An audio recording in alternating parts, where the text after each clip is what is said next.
I think Rumble in a couple years will be the way to go. Yeah, That's I interesting. added the stream. I wish I'd have done it immediately. I intended to. I forgot. We are streaming on at J Leonard Detroit on YouTube now that you're leaving it. We'll see how long YouTube allows the feed up. But I wish I'd have done that earlier so they would have seen all the things I said before we even get into the debate. Yeah. Well, I'm trying to get the feed up here. I'm on where it's supposed to be, not quite seeing it yet. Got to be happening soon. How's the weather in Detroit?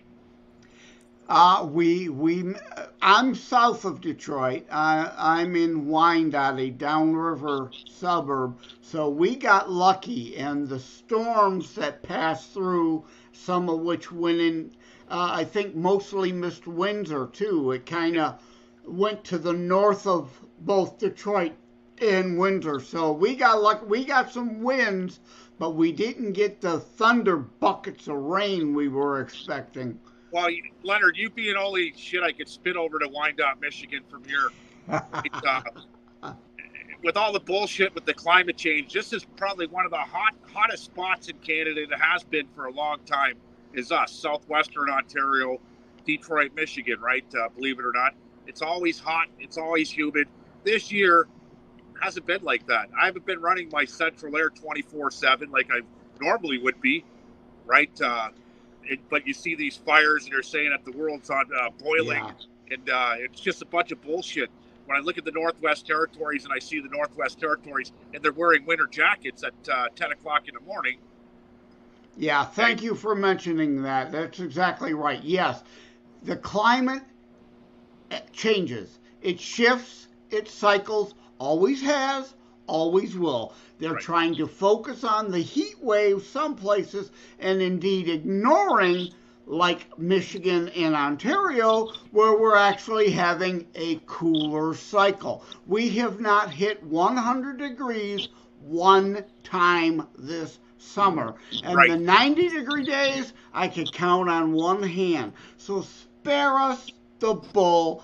It shifts, it cycles, it has always been cyclical, and the Maui fires are a leftist failed policy again. They have mandated Hawaii Electric to go woke, go green, and they're focusing on that. And meanwhile, the grid has been degraded. In the meantime, they haven't been clearing the underbrush so that when a line inevitably comes down and ignites the brush that should have been cleared, it spreads like crazy. The same with the Canadian and Western U.S. wildfires. Failed liberal leftist fascocrats, as I call them here in the U.S., policy. Mismanagement of the forest. A lot of these fires would have been able to be put out if we had the brush cleared, the proper breaks, the reservoirs in place like we used to be able to put them out. But instead, they burn out of control. And for you leftist loon trolls who are saying, well, what about Bambi? We can't go clear the brush. It'll upset Bambi. You know what will fucking upset Bambi? Being fucking roasted to death by a fire that we could have put out if not for your failed policy. Do you know who's rolling in their graves right now? In 1890, there was three gentlemen: George Westinghouse, Nikolai Tesla, and you know who from Detroit? Thomas Edison, yep. Thomas Edison, that Yep. created the electrical grid. Okay, they're rolling in their graves right now, going, unbelievable what it's come to.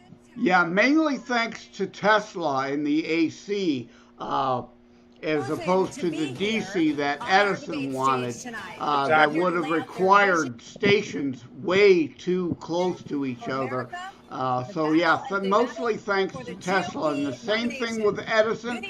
Edison did not invent the light bulb, idiots. He helped perfect it, playing with filaments and created a better bulb, although now Biden has made filament bulbs illegal.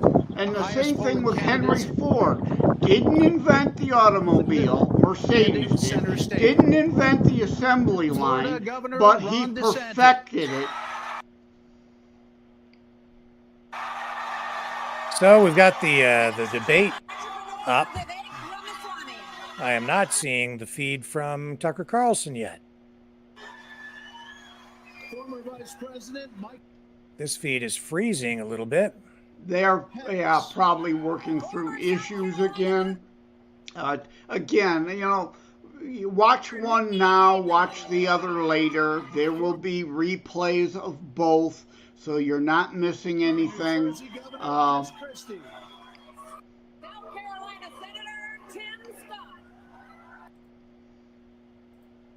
Come on, don't freeze up on us. Arkansas Governor Asa Hutchinson. And North Dakota Governor Doug Burgum. Doug Burgum, who gave $20 gift cards for everybody who donated $1 so he could qualify for the debate. But hey, it wasn't illegal. He wasn't buying votes. He was soliciting donations so he could qualify under the rules, which he did. You know, because when you've got that many candidates, and again, Trump being the prohibitive favorite, you've got to do whatever you can to get your voice out for the future. So tonight, these candidates have a big opportunity to break out of the pack and Man, this freezing sucks. to explain why they are best prepared to be the Republican choice for Stop freezing. Come on. president at a time when the likely Democrat nominee, President Joe Biden, Probably a lot of people trying to is stream it. working to convince Yeah. the country that with Bidenomics, things are looking up. They call my plan Bidenomics. Let me see if I can get a different feed. I'm not sure they meant it in a totally complimentary way at the time. But guess what? It's working. I've got a different feed coming up. Hang on. Is it? More than 65% of Americans say the That's not country's the one we want. headed in the wrong direction. And here's the reality for some voters we talked to here in Wisconsin this week.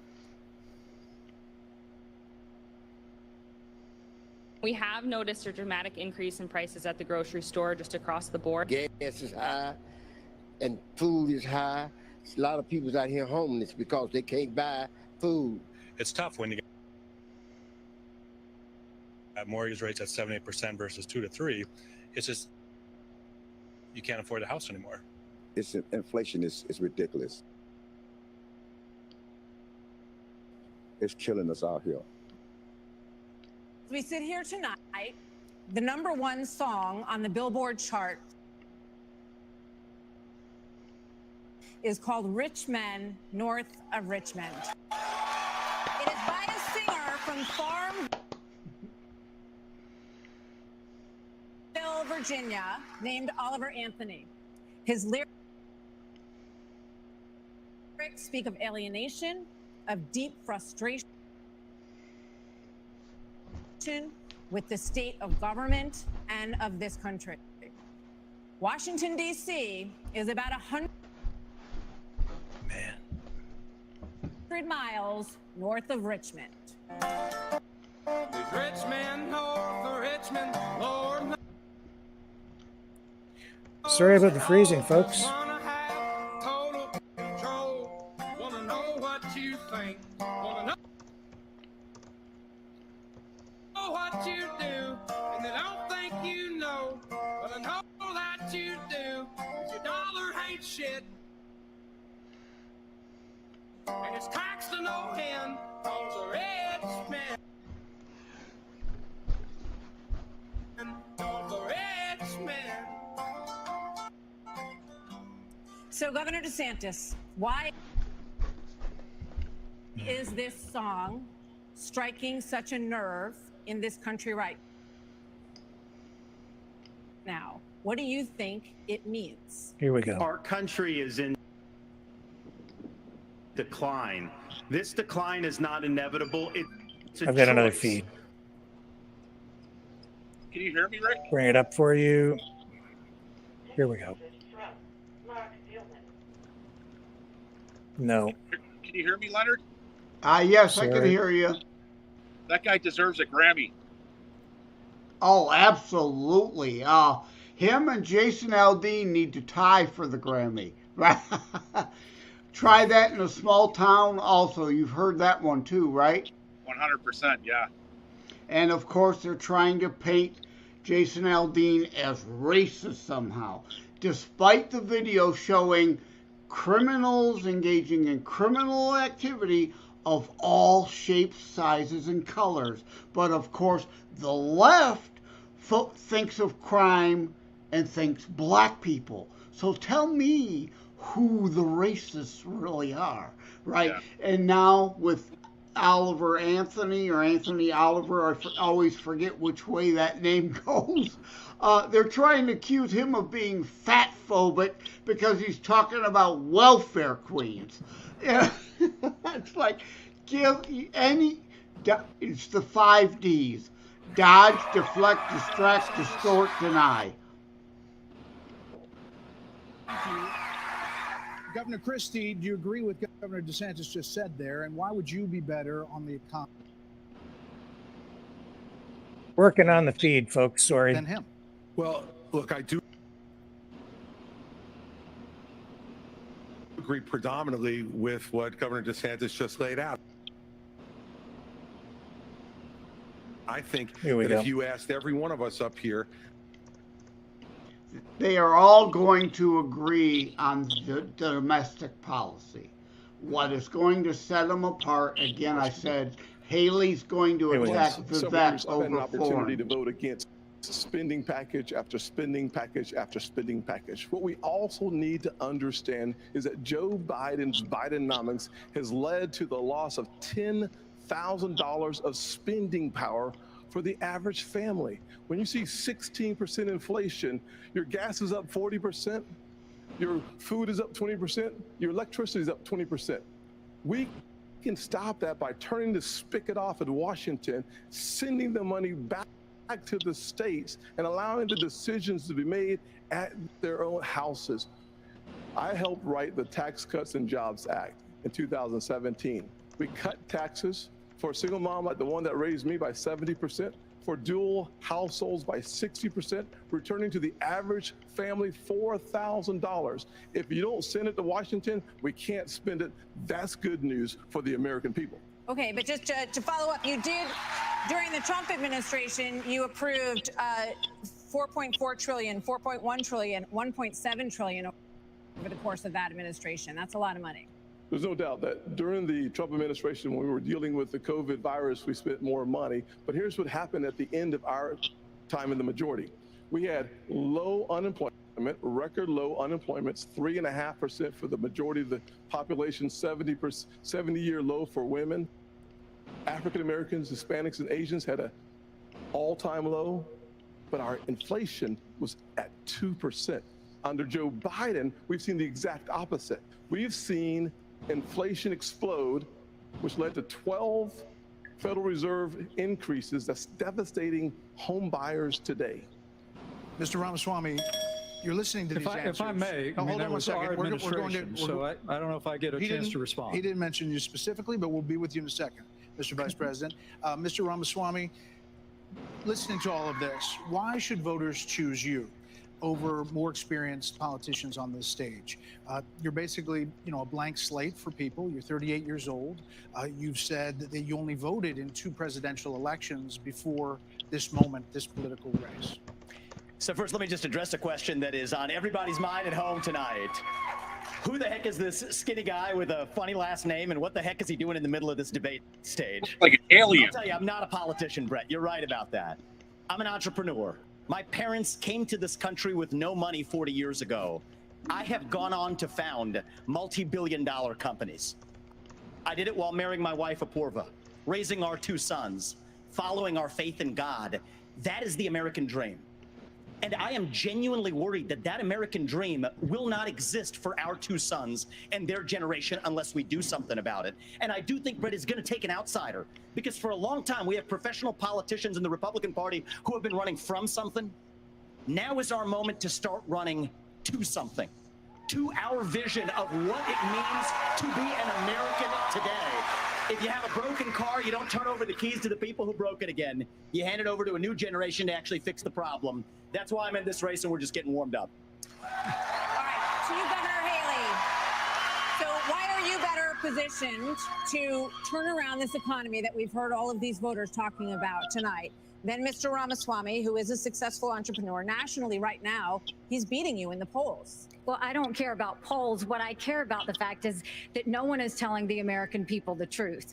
The truth is that Biden didn't do this to us. Our Republicans did this to us, too. When they passed that $2.2 trillion COVID stimulus bill, they left us with 90 million people on Medicaid, 42 million people on food stamps. No one has told you how to fix it. I'll tell you how to fix it. They need to stop the spending. They need to stop the borrowing. They need to eliminate the earmarks that the Republicans brought back in. And they need to make sure they understand these are taxpayer dollars. It's not their dollars. And while they're all saying this, you have Ron DeSantis, you've got Tim Scott, you've got Mike Pence. They all voted to raise the debt. And Donald Trump added $8 trillion to our debt. And our kids are never going to forgive us for this. And so at the end of the day, you look at the 2024 budget, Republicans asked for $7.4 billion in earmarks. Democrats asked for $2.8 billion. So you tell me who are the big spenders. I think it's time for an accountant in the White House. Vice President Pence, you were mentioned there. 54% of voters say the cost of groceries is a, quote, major problem for them. Right. You blamed the Biden administration spending for that increase. But as vice president, your administration spent more than any prior, $7.8 trillion added to the national debt, $3.5 trillion of that before COVID. So does that mean that you're part of the spending problem? Well, first off, thanks for the question. Thanks for letting me respond to a reference to our administration's record. I'm incredibly proud of the record of the Trump-Pence administration. I mean, in 4 short years, has anybody not heard this speech from Pence yet? Economy. We unleashed American energy, and we appointed 3 conservatives to the Supreme Court that gave the American people a new beginning for the right to life. Now, Martha, you asked earlier who's the most best prepared for this job. And I must tell you, with all due respect to all of my friends on the stage, and even to one that's probably looking on, I think unquestionably I am the best prepared, the most tested, the most qualified and proven conservative in this race. I was a leader in the Congress of the United States. I led Indiana where we balanced budgets and had a AAA bond rating when I was governor. And as vice president of the United States, we spent funding to backfill on the military cuts of the Obama administration, and then we were there in the worst pandemic in 100 years. All that being said, I was the first person in this race to say that we've got to deal with the long-term national debt issues. You got people on this stage that won't even talk about issues like Social Security and Medicare. I mean, Vivek, you recently said a president can't do everything. Well, I got news for you, Vivek. I've been in the hallway. I've been in the West Wing. A president of the United States has to confront every crisis facing America.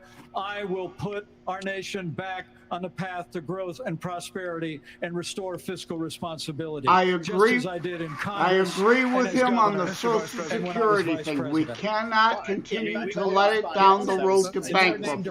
I'm going to get Vivek first. We'll get to both. Yeah, this isn't that complicated, guys. Unlock American energy. Drill, frack, burn coal, embrace nuclear.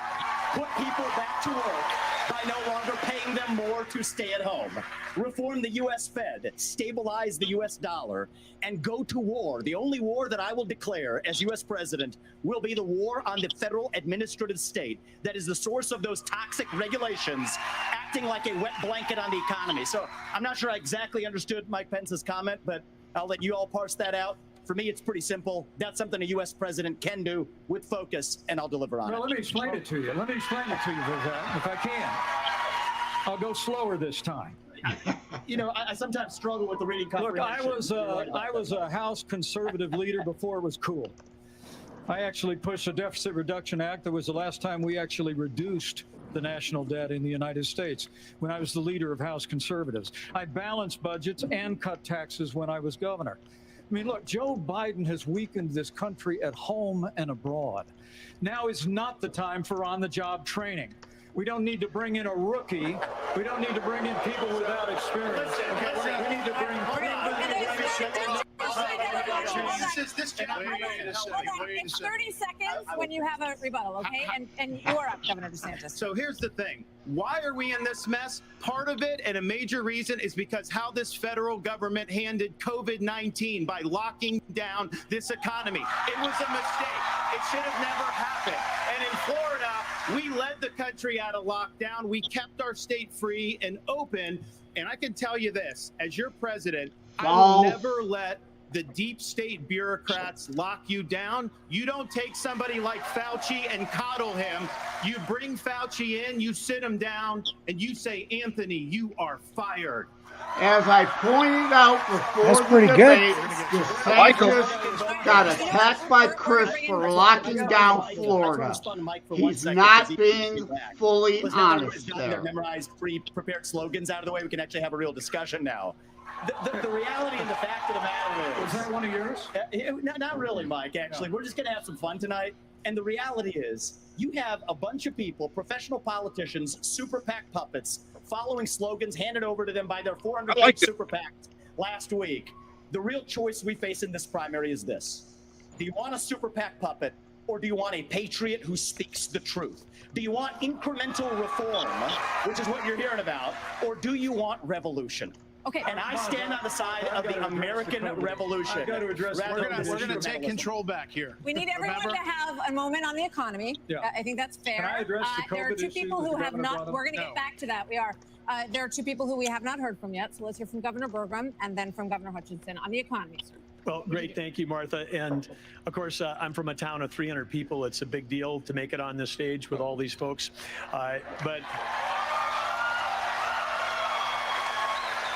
But when they were all wishing me well, and I think I took them a little too literally when they said, go to Milwaukee and break a leg.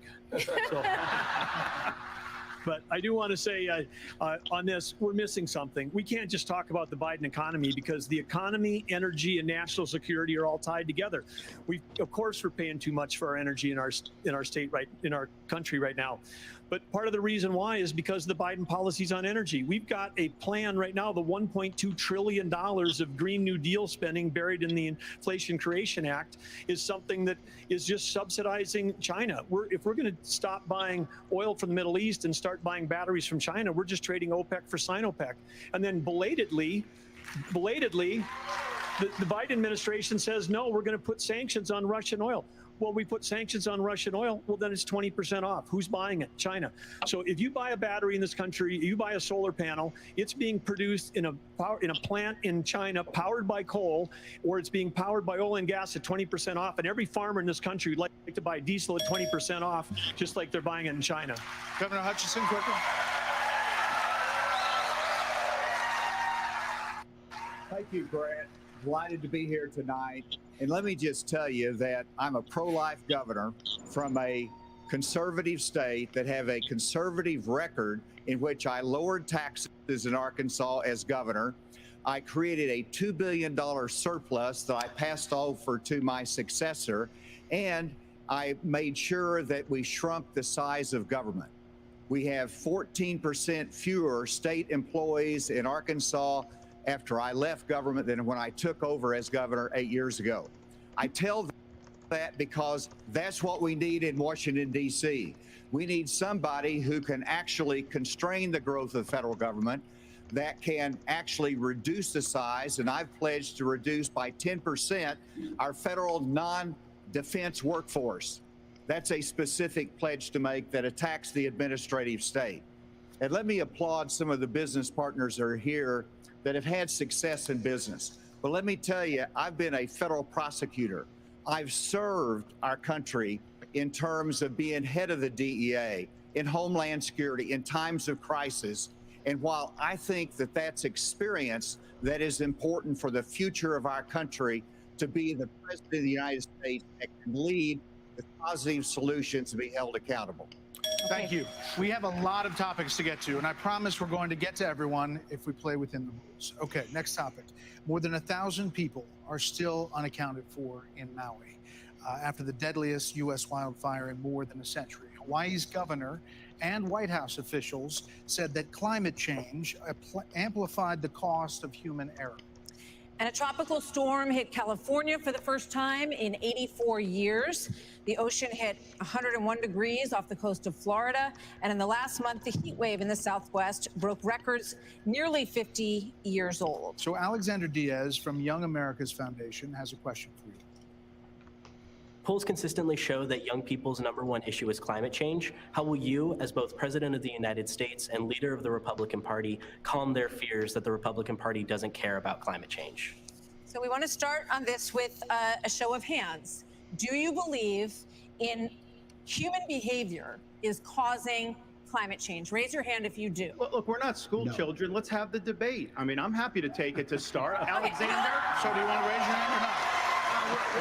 I don't think that's the way to do. So let me just say to Alexander this. First of all, one of the reasons our country's decline is because of the way the corporate media treats Republicans versus Democrats. Biden was on the beach while those people were suffering. He was asked about it. He said, no comment.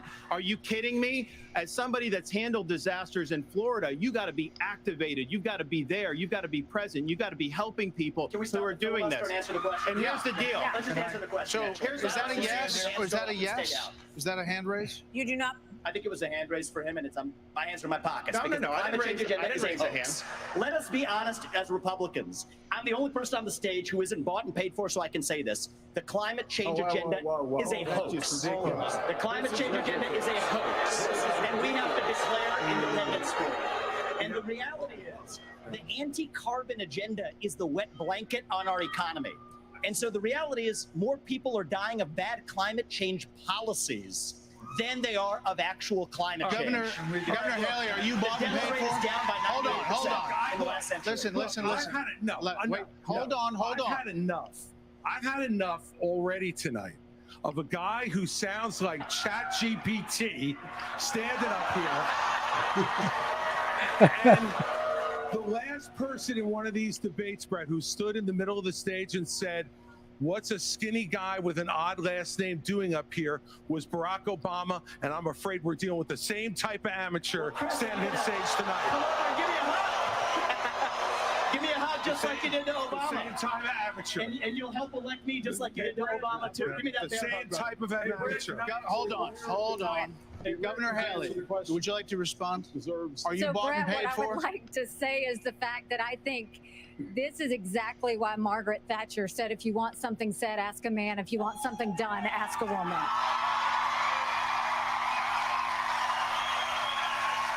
First of all, we do care about clean air, clean water. We want to see that taken care of, but there's a right way to do it. And the right way to do it is, first of all, yes, is climate change real? Yes, it is. But if you want to go and really change the environment, then we need to start telling China and India that they have to lower their emissions. That's where our problem is. And these green subsidies that Biden has put in, all he's done is help China, because he doesn't understand all these electric vehicles that he's done, what that does. Half of the batteries for electric vehicles are made in China. And so that's not helping the environment. You're putting money in China's pocket, and Biden did that. So first of all, I think we need to acknowledge the truth, which is these subsidies are not working. We also need to take on the international world and say, okay, India and China, you've got to stop polluting. And that's when we'll start to deal with Senator Scott, are you bought and paid for? Absolutely. Are you bought and paid for? I'm sorry? Are you bought and paid Absolutely not. I mean, here's what the American people deserve, is a debate about the issues that affect their lives.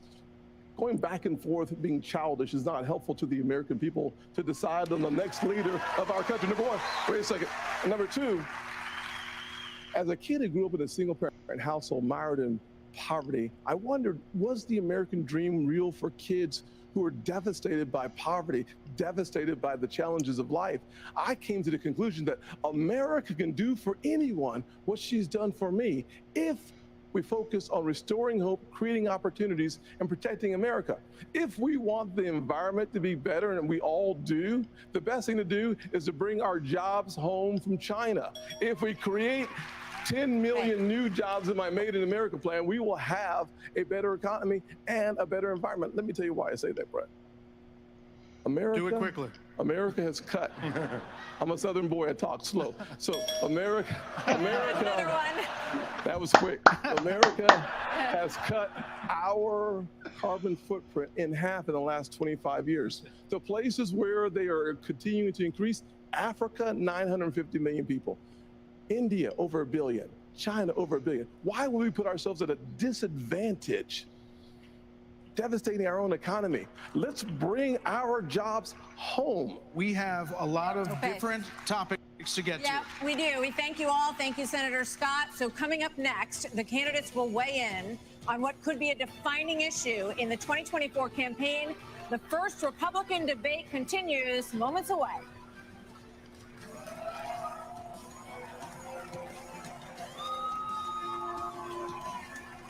Feels like a game show.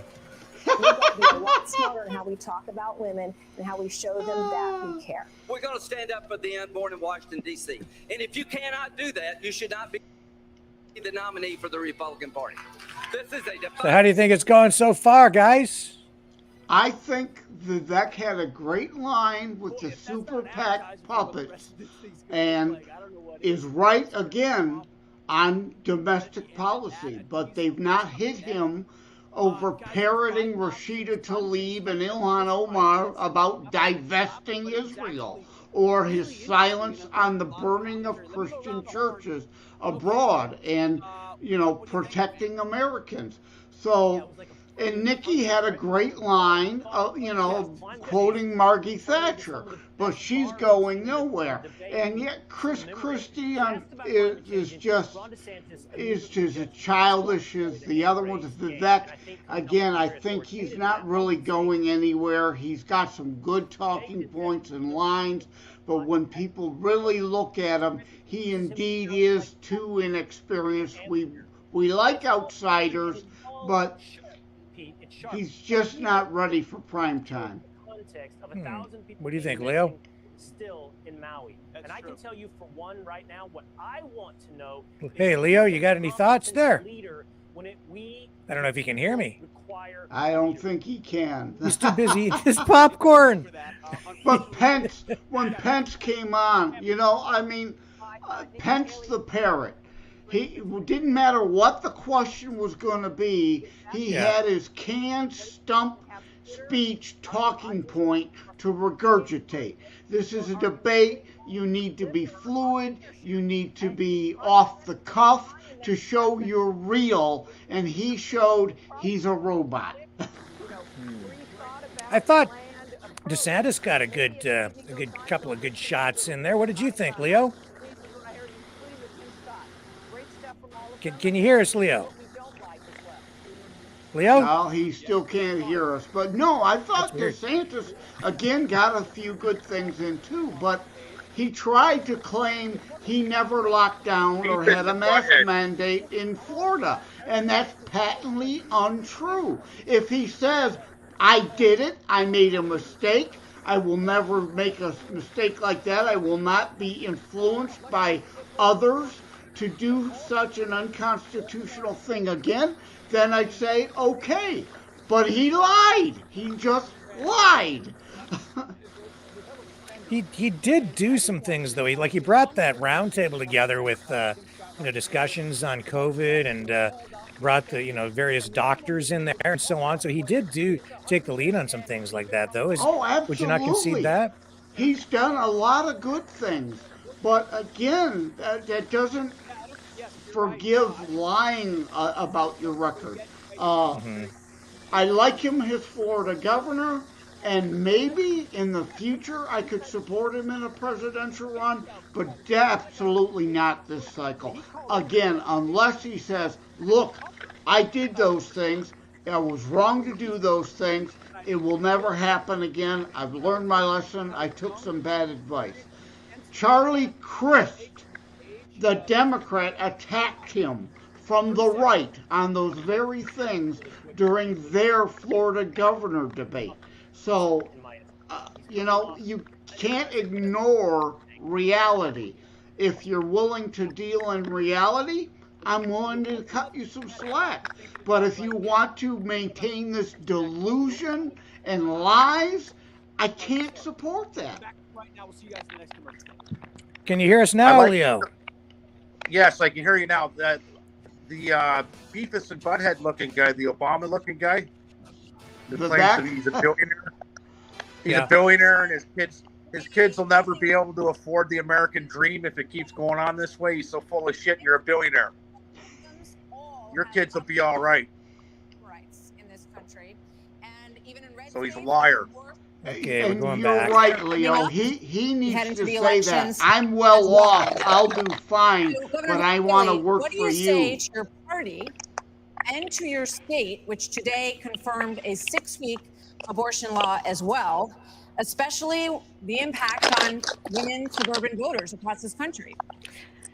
Thank you, Martha. I am unapologetically pro-life, not because the Republican Party tells me to be, but because my husband was adopted and I had trouble having both of my children, so I'm surrounded by blessings.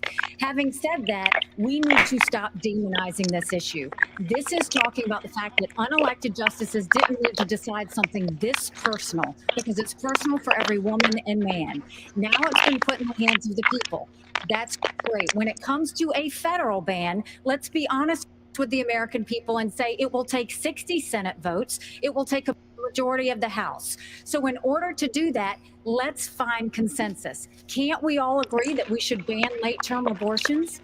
Can't we all agree that we should encourage adoptions? Can't we all agree that doctors and nurses who don't believe in abortion shouldn't have to perform them? Can't we all agree that contraception should be available? And can't we all agree that we are not going to put a woman in jail or give her the death penalty if she gets an abortion? Let's treat this like a respectful issue that it is, and humanize the situation and stop dehumanizing the situation. I'm just going to mute your mic while you're not talking there, Leo. It's just making a lot of noise. When you want to talk, just unmute Governor it. DeSantis, you signed She was a 6-week factual. ban in We Florida. will never pass One of your a biggest financial backers abortion said ban you need to through shift the to get Senate moderates or you will past the lose. filibuster. What do you say to Factual him and others who say statement. politically that is a tough thing to sell nationally? Well, I would say we sold the biggest election landslide victory in the history of the Republican Party in the state of Florida in 2022. That's what I did. We can win. But second of all, look, you got to do what you think is right. I believe in a culture of life. I was proud to sign the heartbeat bill. I remember one of the most impactful moments of my life was when I heard the heartbeat of my oldest daughter in my wife's womb, and then saw the sonograms of all 3 of my kids. What the Democrats are trying to do on this issue is wrong, to allow abortion all the way up to the moment of birth. I know a lady in Florida named Penny. She survived multiple abortion attempts. She was left discarded in a pan. Fortunately, her grandmother saved her and brought her to a different hospital. We're better than what the Democrats are selling. We are not going to allow abortion all the way up to birth, and we will hold them accountable for their extremism. But just to be clear, Governor, would you sign a 6-week ban federally? I'm going to stand on the side of life. Look, I understand Wisconsin is going to do it different than Texas. I understand Iowa and New Hampshire are going to do different, but I will support the cause of life as governor and as president. Vice President Pence, you're shaking your head. Hold on, Senator. Vice President Pence, you're shaking your head. Well, look, I'm not new to this cause. After I gave my life to Jesus Christ as my Lord and Savior, I opened up the book and I read, before I formed my God. you. And see, I set before you life and death, blessings and curses. Now choose life. And I knew from that moment on, the cause of life had to be my cause. And I've been a champion for life in the Congress, a champion for life as governor and as vice president. And to be honest with you, Nikki, you're my friend, but consensus is the opposite of leadership. When the Supreme Court returned this question to the American people, they didn't just send it to the states only. It's not a states only issue, it's a moral issue. And I promise you, as President of the United States, the American people will have a champion for life in the Oval Office. Can't we have a minimum standard in every state in the nation that says when a baby is capable of feeling pain, an abortion cannot be allowed? A 15-week ban is an idea whose time has come. It's supported by 70% of the American people, but it's going to take unapologetic That's what Nikki was saying, though. And expresses something compassion. less than a full ban. That's what Nikki was saying. I'll do that as President of the United States. He called my name, so I want to respond to that. 30 seconds. So first of all, I will say it is in the hands of the people, and that's where it should be. But when you're talking about a federal ban, be honest with the American people. We haven't had 45 pro-life senators in over 100 years. So no Republican president can ban abortions any more than a Democrat president could ban all those state laws. Don't make women feel like they have to decide on this issue when you know we don't have 60 Senate votes in the House. 70% of the American people support legislation but to ban 70% abortion of the after Senate a baby is does capable not. of experiencing pain. It's just going to take leadership. Hold on. 70% of the Senate does not. You have to be honest with the American people. Yeah, we cannot let good be held hostage to perfect. We have to take what we can get in the Senate for now. I agree with Nikki on that, although I'm 100% pro-life. So, as I understand it, you are not in favor of a federal ban. What do you say about the states? There's about 5 of them, including New Jersey, I think a few others, that allow abortion up until the time of birth, though. If you were president, would you be able to abide that? Well, first of all, I'm a pro-life governor of a very pro-life state. And this issue is, of course, very important. But I am on the record, and I stand behind that we should not have a federal abortion ban. We should not. And the reason why we shouldn't is very simple. It's the 10th Amendment in the Constitution. In the Constitution, which the states created the federal government, not the other way around, it says that there were certain duties allowed to the federal government delegated to them by the states. The rest are left to the states, comma, or importantly, or to the people. We need to get back to freedom and liberty for the people in this country. And we can't have Republicans who fight for 50 years for this great cause and to return it back to the states. And then the next day they turn around and go, no, the feds should do that, because the feds are stepping into people's lives. They're stepping into people's businesses over and over. If we say that the feds should be in on this one, where do we stop? I say that we follow the Constitution, and this is returned to the states. This is where it should be. But Governor Burgum, you signed a 6-week ban. Time out. You signed a 6-week ban. Governor Burgum, you signed a 6-week ban. So you're saying federally, it's all going to go to the states. Yes, and what is going to work in New York will never work in North Dakota, and vice versa. That's Governor why 50 Asa states. Hutchinson, That's why right here. 50 states. This is too important of an issue that I have to address. First of all, the Supreme Court gave it back to the elected representatives, whether it's the states or whether it's the United States Congress. That's so right. there is authority, and that's why President Biden is pushing for a Democrat proposal, which is, in essence, abortion on demand through the term. So they have their extreme position at a national level. It's most likely going to be addressed in the states, but it's certainly fine for it to be addressed at the national level as well. Arkansas has the record of being the most pro-life state in the nation. I signed 30 pro-life pieces of legislation while I was governor. And every state can determine a different outcome here. And it is the most important issue for women and for the unborn child and for our country that we get this right. It's going to be a continued debate.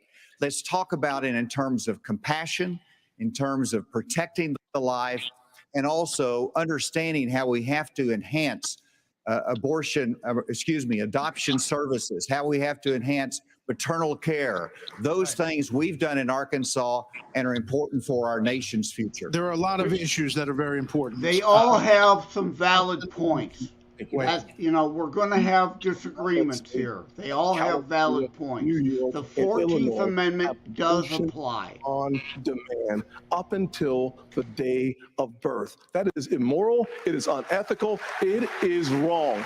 We must have a president of the United States who will advocate and fight for, at the minimum, a 15-week limit. I'm 100% pro-life conservative. I have 100% pro-life record. I got to tell you, though, we must fight for life. Our Declaration of Independence says our Creator gave us inalienable rights that include life.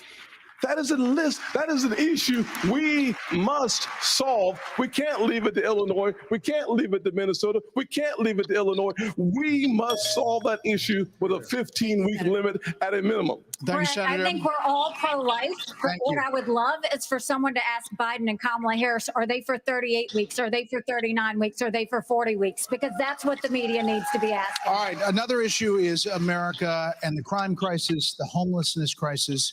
American cities are in decline. People are moving out as homelessness, drugs, crime move in. There are problems accelerated. They did accelerate during the pandemic and are still rising, actually.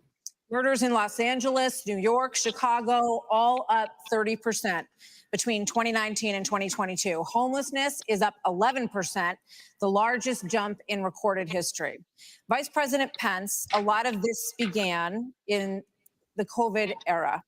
How much of what we're seeing happening around this country is a result of those COVID lockdowns? And is your administration in part to blame for how we got here? Well, I think what's in part to blame is the Democrats have been talking about defunding the police for the last 5 years. And we ought to be funding law enforcement, particularly in our major cities, at unprecedented levels. I mean, it's extraordinary to think about the violence that's claiming innocent lives literally every week in every major city in this country. And yet Democrats and liberal prosecutors in major metropolitan areas continue to work out their fanciful agendas, to do bail reform and go easy. What we need is strong commitment to law enforcement. We need leadership in Washington, D.C. that'll marshal the resources of the states, marshal the resources of the American people. But let me also say it's about opportunity. I mean, a lot of people don't know that those Trump-Pence tax cuts that we got signed into law go away at the end of 2025 if we don't have a Republican president and a Republican House and a Republican Senate. When I'm president of the United States, we're actually going to cut taxes further. We're going to extend those tax cuts, and we're going to close the Federal Department of Education, block grant all that funding back to the states. With a growing economy and educational choice and law enforcement, we will bring our cities back. Governor Christie, another issue. This weekend here in Milwaukee, reports say there were 30 shootings, and a number of them including kids. Add that to the big increase in school shootings around the country. Democrats blame this crisis on easy access to guns. They also blame Republicans for blocking gun control legislation. What would President Christie do? You know, I'm proud of the fact, Brett, that I'm the only person, along with Governor Hutchinson, up on this stage who's actually running United States Attorney's Office. I ran the 5th largest office in America in a state where there is significant urban crime. And the problem is not going to be solved by more money.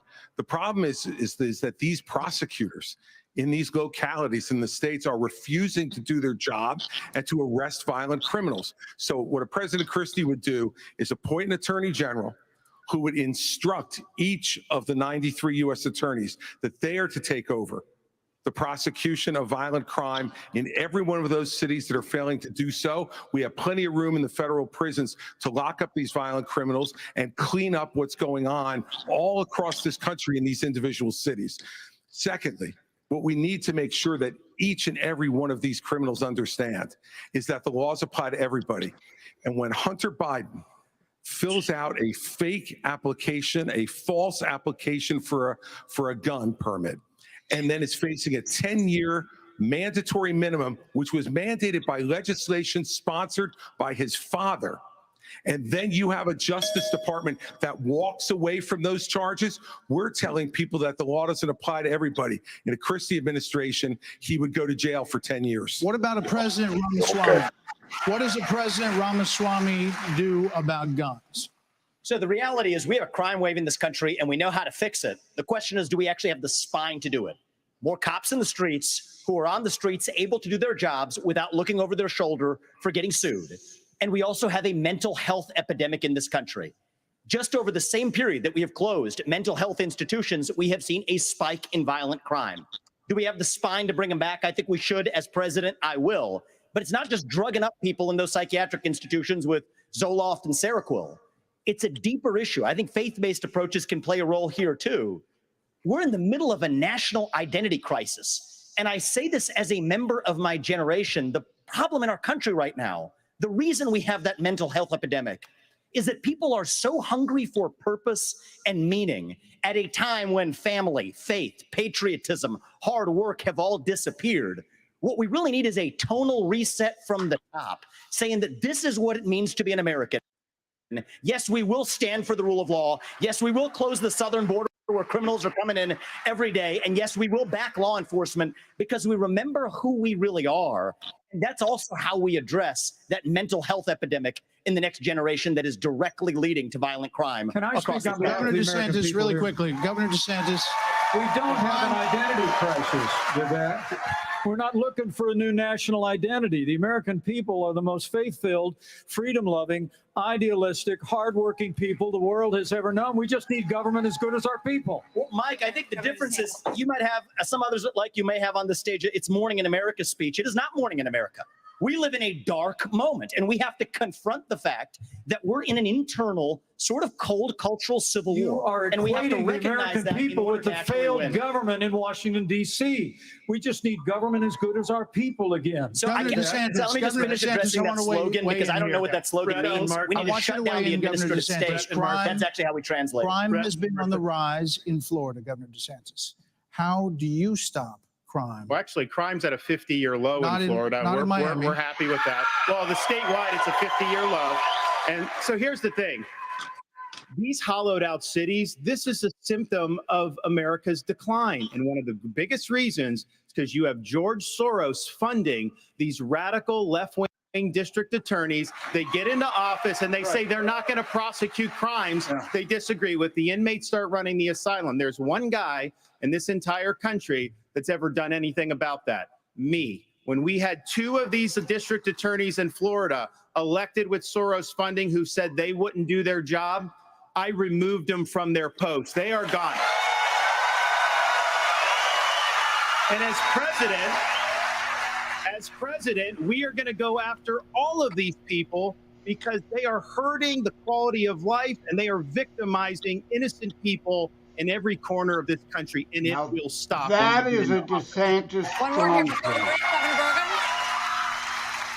Brett and Martha, I just thought it was interesting. You asked your question about the problems we're having in big cities. Nobody ever asked the question of what about the crime wave in small towns? Because in a small town, neighbors help neighbors. People understand each other. If a farmer gets sick, everybody comes together and helps him get the crop off. There's accountability. There's transparency. One thing that I think this country could use is somebody in the White House that understands small town values, because that's our road back to get this country on track again. Governor Hutchinson.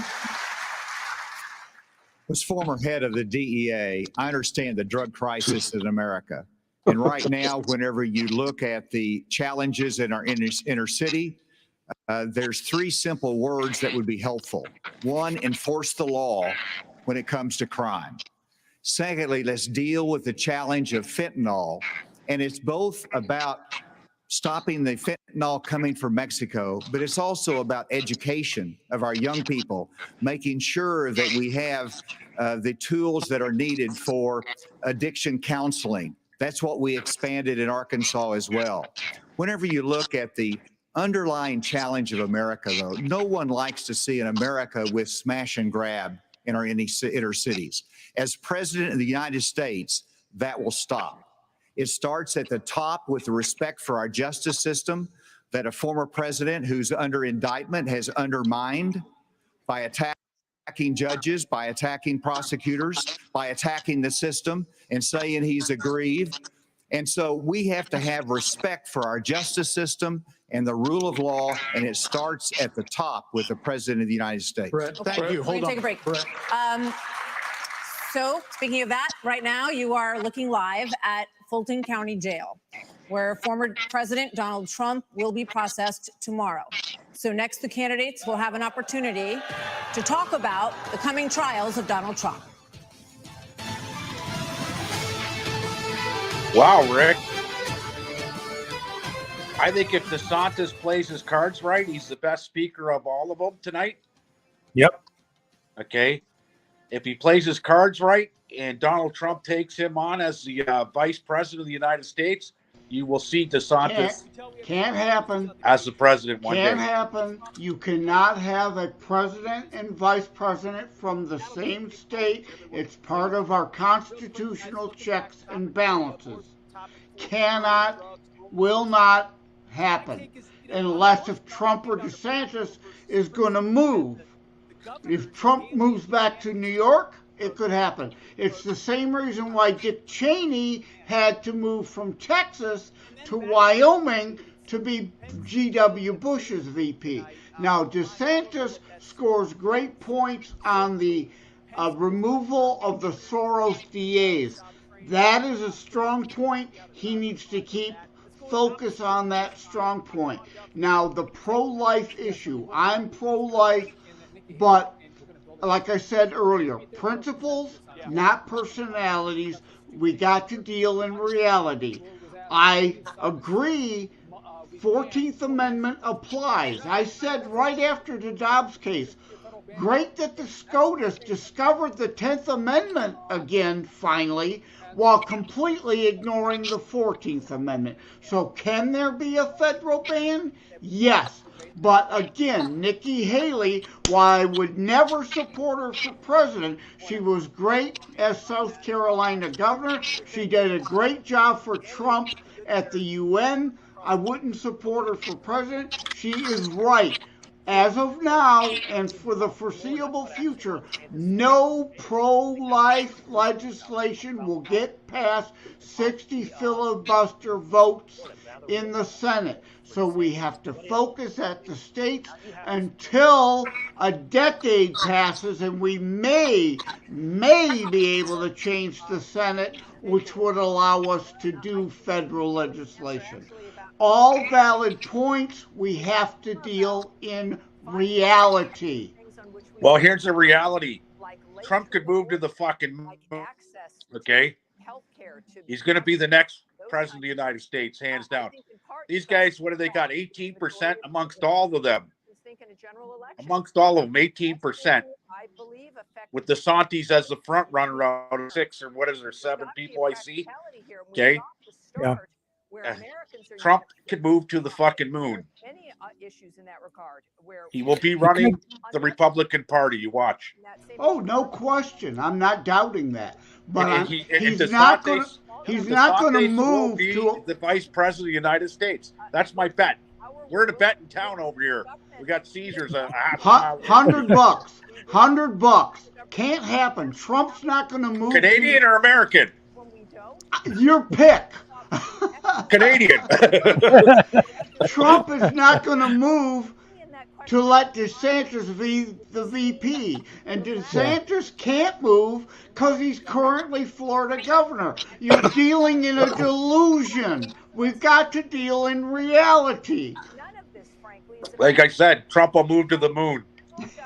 Well, he could move to Texas or something. You never know. For DeSantis. They love him in Texas. Trump doesn't get along with DeSantis. There's no way in hell Trump will let DeSantis be his VP. And the other reason is we don't need DeSantis as VP for the Florida votes.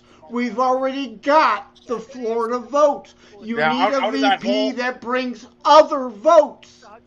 Out of that whole panel, DeSantis has it hands down. Okay. Yeah, that's true so far. The village idiot. The rest of all could get on that little school bus for special ed kids, okay, and get the fuck out of town. Well, I think Tim Tim Scott has been fine. He's been above the fray, and Tim Scott for VP to help deliver South Carolina and other flyover country states makes strategic sense. You've got to remember, electoral college is what matters, not popular vote. So you've got to think strategically. I've been involved in politics here since '78. You've got to think electoral map, not just, well, DeSantis was the next best, so he should be VP. That's not how it works here in the U.S. Yeah.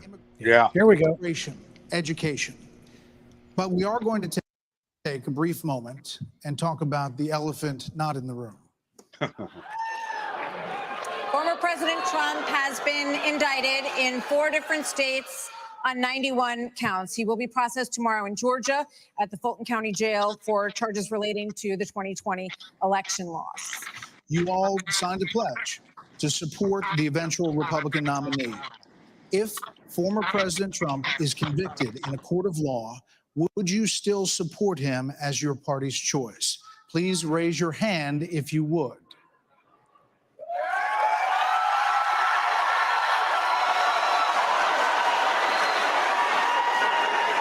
Just hold on.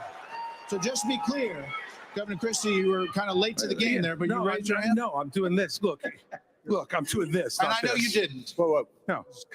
What's the look, here's the bottom line. Someone's got to stop normalizing this conduct. Okay? Now whether or not you believe that the criminal charges are right or wrong, the conduct is beneath the office of President of the United States.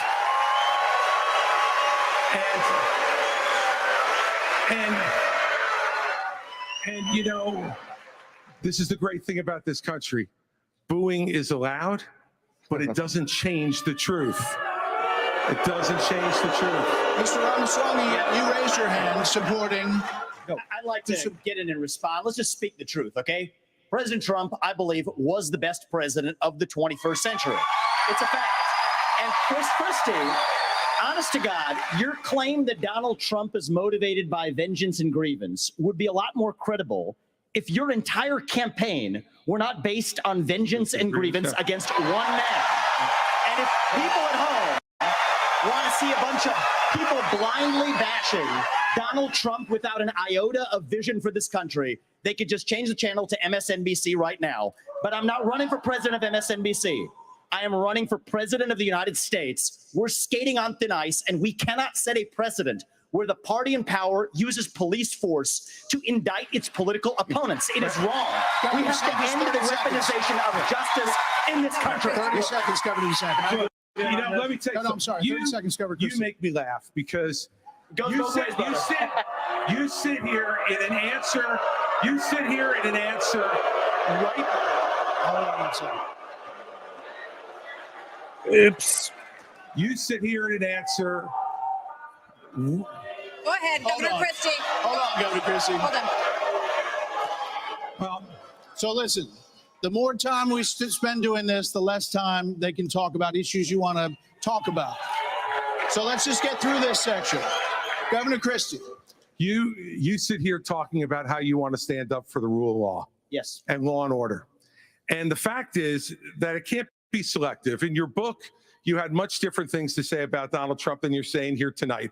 That's not true. Well, it is very true. That is not true. It's very true. I read it, because and I there's know. a difference between bad behavior and illegal behavior, Chris. And you, as a prosecutor, should know better. Yeah, you know what? I know a lot better. There's a difference between bad behavior. And I know a lot better than you do. You've never done it like you've never done anything to try to advance the interests of this government except to put yourself forward as a candidate tonight. And here's the thing.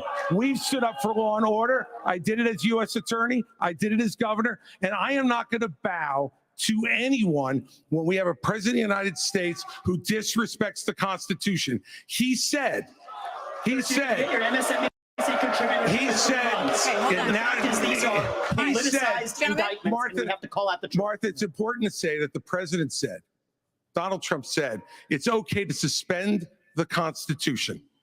Now, the oath you take is to preserve, protect, and defend, not suspend. I will always stand up for our Constitution, regardless of the political pressure. We have another question for you. We're going to get everyone in on this issue, but I have another question. Hold on, you will.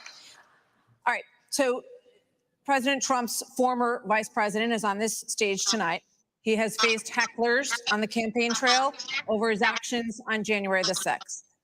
On that day, the vice president moved forward with the certification of the election. So do you believe that Mike Pence did the right thing, Senator Scott? Do you believe he did the right thing? Absolutely. He did the right thing. Number one.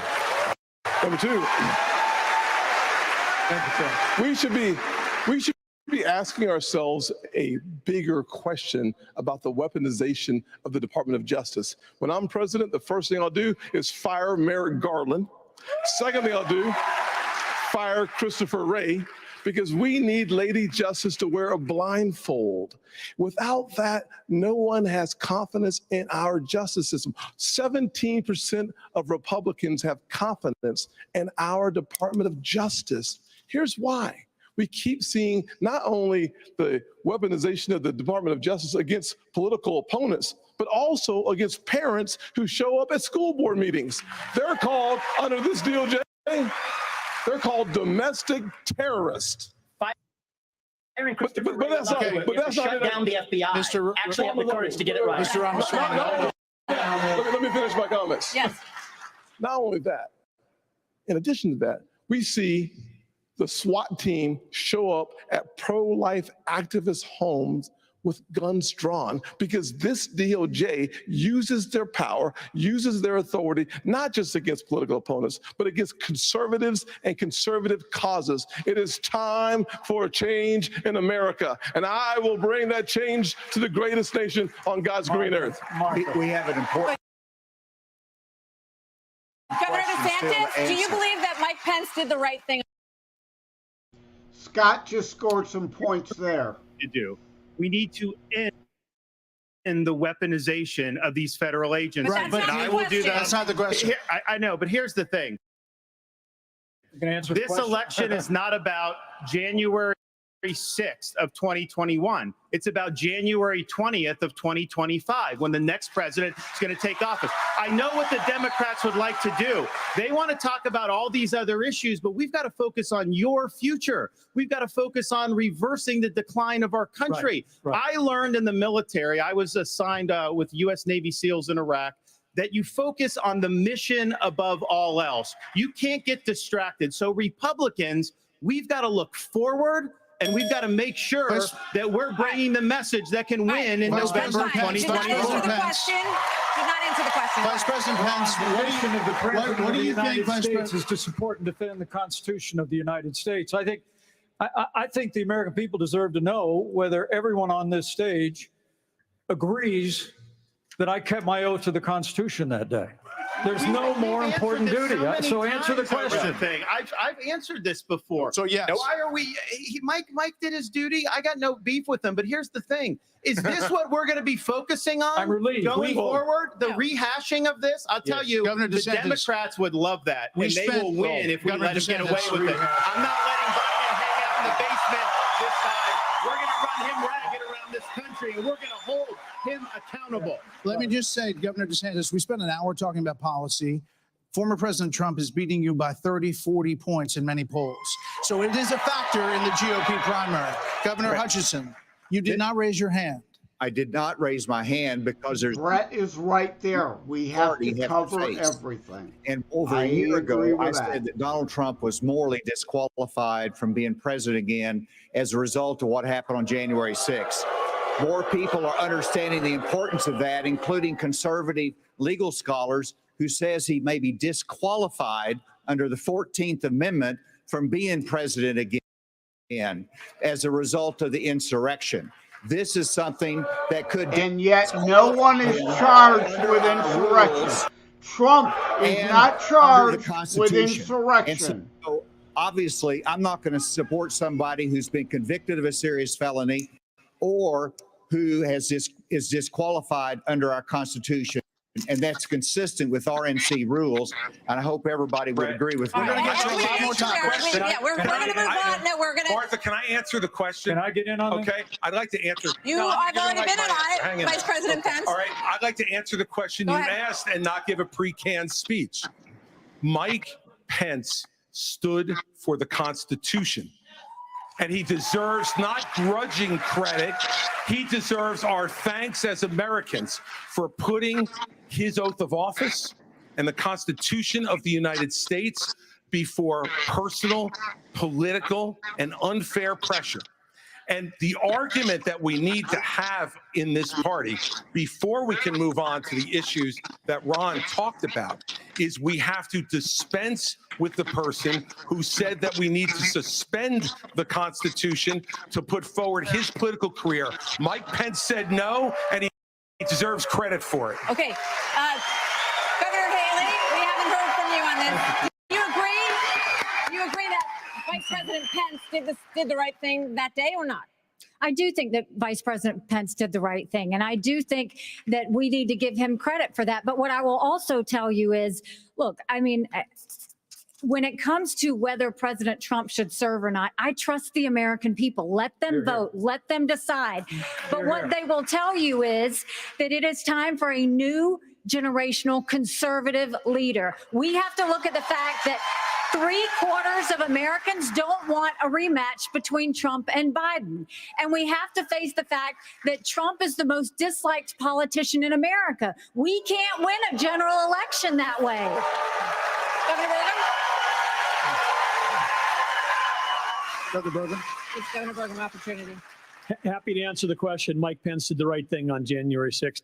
But I want to say, you started off the top of this hour saying we're going to talk about China, Ukraine, education. We are. China is the number one threat to our country. And every minute that these 8 candidates spend talking about the past instead about the future, there's time that is just you know who loves it? Biden loves it, but China loves it when we're talking about the past. Okay. As promised, we were going to spend a few questions on it, let people say what they wanted to say. And now, indeed, we are moving on to the subject. The U.S. has committed nearly 77. Can I speak on this issue? I was you kind of did involved. you answered on this. You did say answer. something. Yeah. We thought you were done, but you No, I please. wasn't done. Well, Mike, why don't you say this? Join me in making a commitment that on day one you would pardon Donald Trump. I'm the only candidate on the stage who had the courage to actually say it.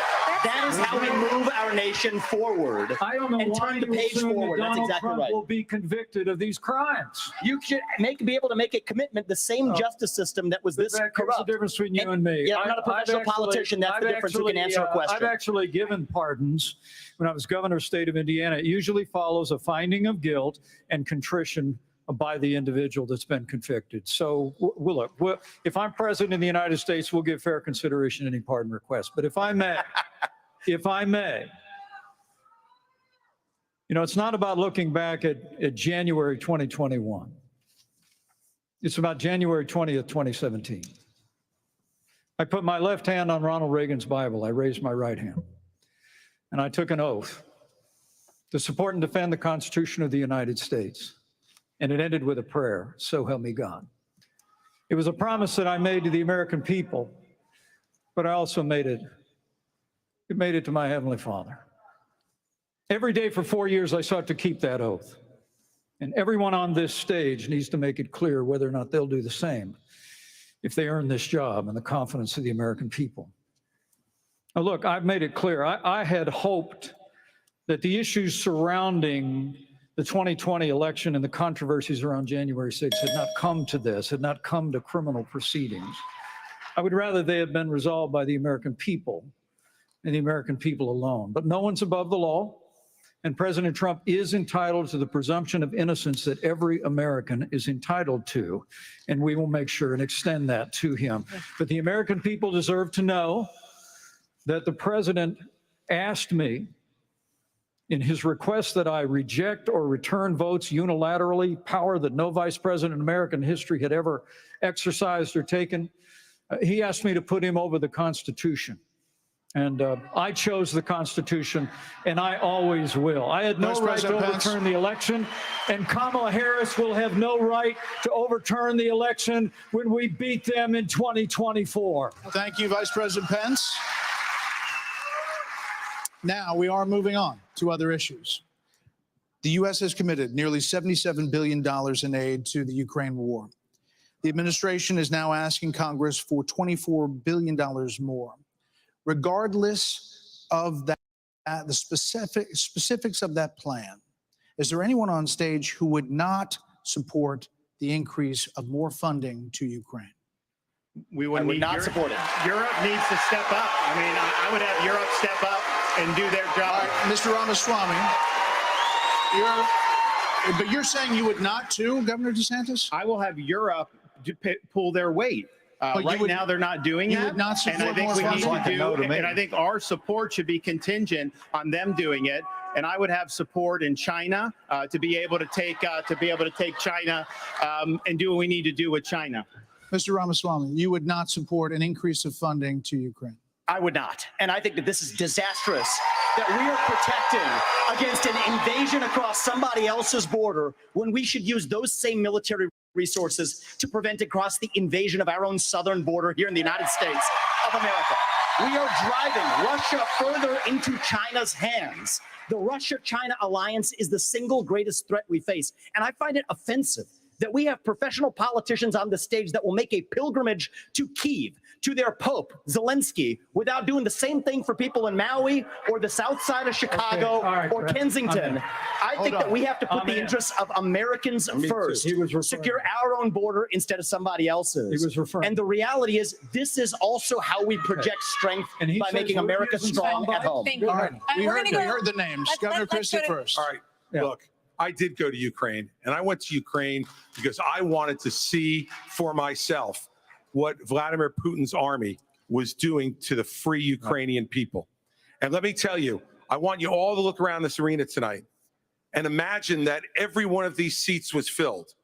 And if every one of them was filled, there would still be 2,500 more children outside to make over 20,000 who have been abducted, stolen, ripped from their mothers and fathers, and brought back to Russia to be programmed to fight their own families.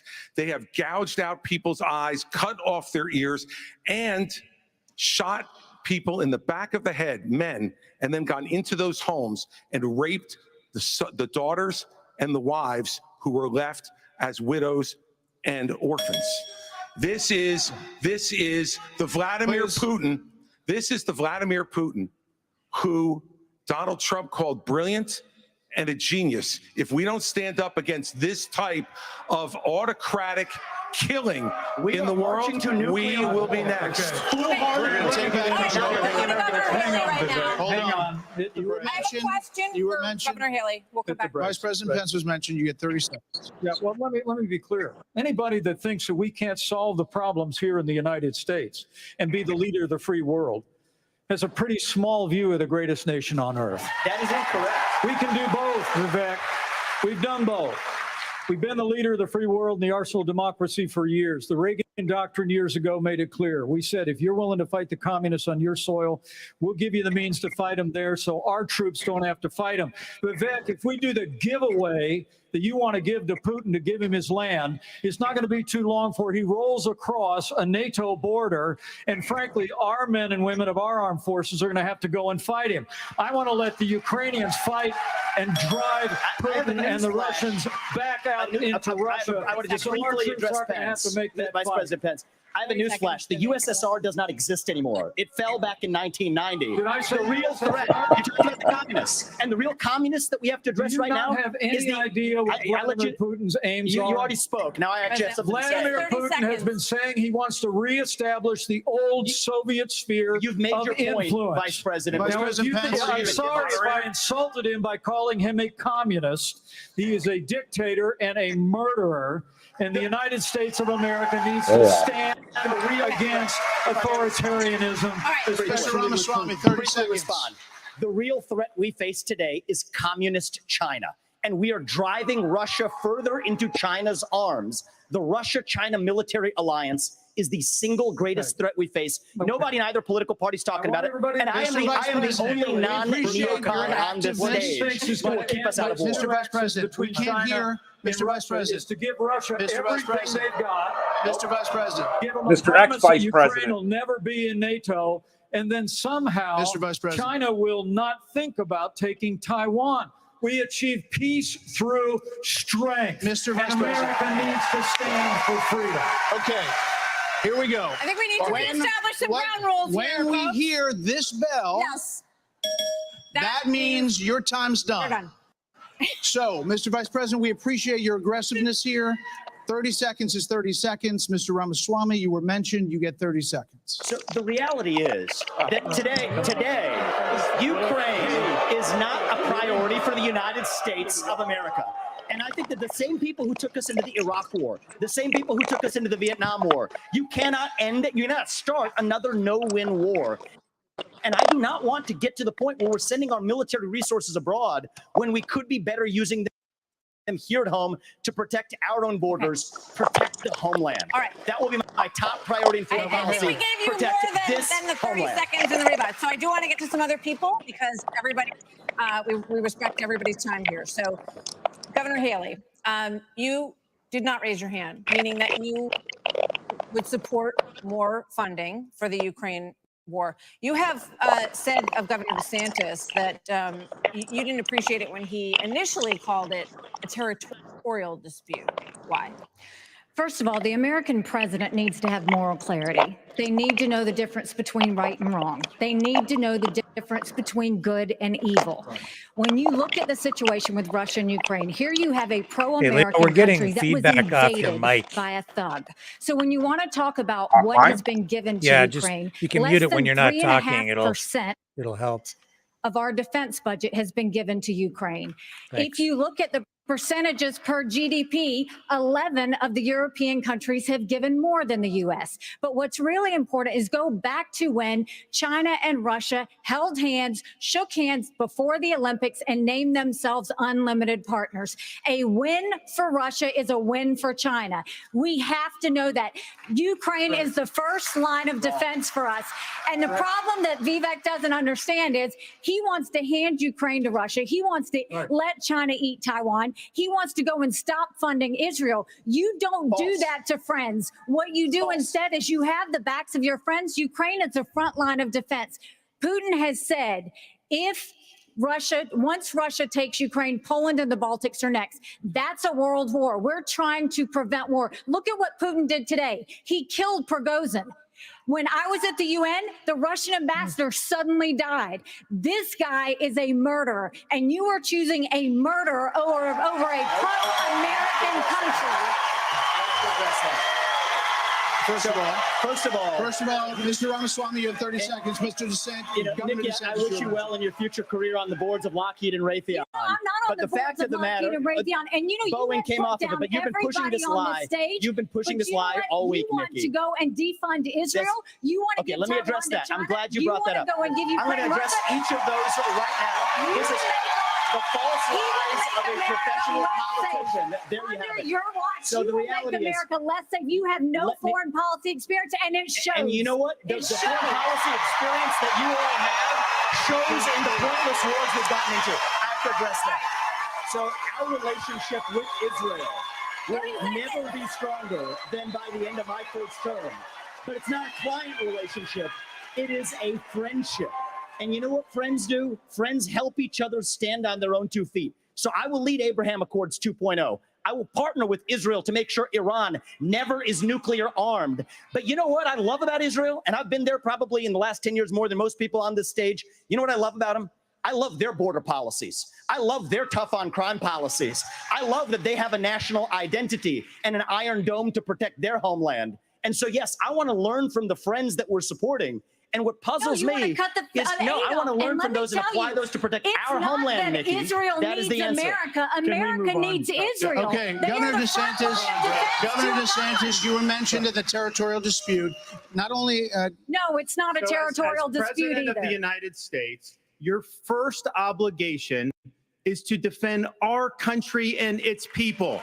And that means You're sending all this money, but you're not doing what we need to do to secure our own border. We have tens of thousands of people who are being killed because we're not handling both.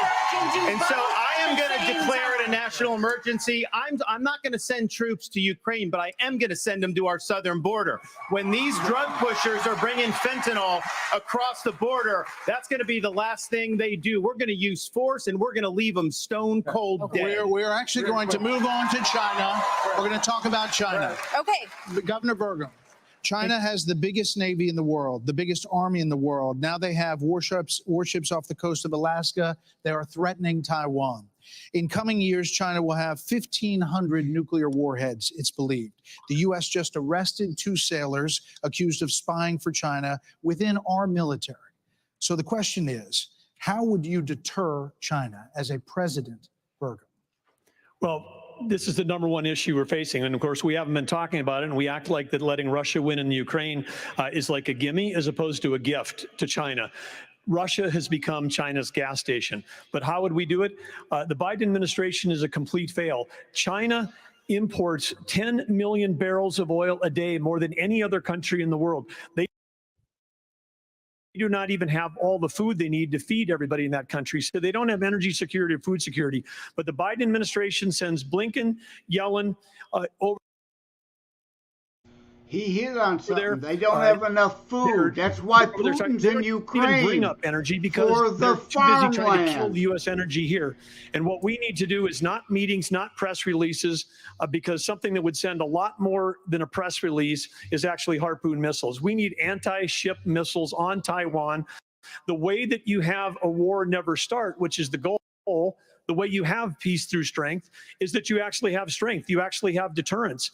And what we have in what we've got going on in Ukraine is an example of when deterrence fail. What is an example there of Biden's disastrous withdrawal from Afghanistan, the fact that he greenlighted Putin moving into Ukraine, and then now they see weakness, and when they see weakness, they make a move. And we have to be strong, and we have to be strong both in Ukraine, and we can solve the southern border. Absolutely, we can do that, because guess what? There's only 19,855 authorized people for the Border Patrol, but they're not all staff because the Biden administration doesn't enforce law enforcement. But Biden administration wanted to put 87,000 people in the IRS as opposed to giving the money and the support we need to our own Border Patrol.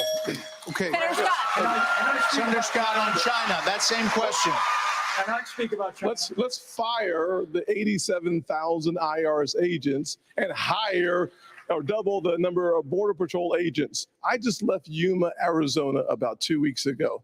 The most pressing need of the American people from a national security standpoint is our southern border. It has led to the death of 70,000 Americans because of fentanyl, plus 6 million illegal crossings since President Biden has taken office, and 200 people on our national security watch list have been caught at our border. How many have not been caught at our southern border? If we just spend $10 billion, we could finish the wall.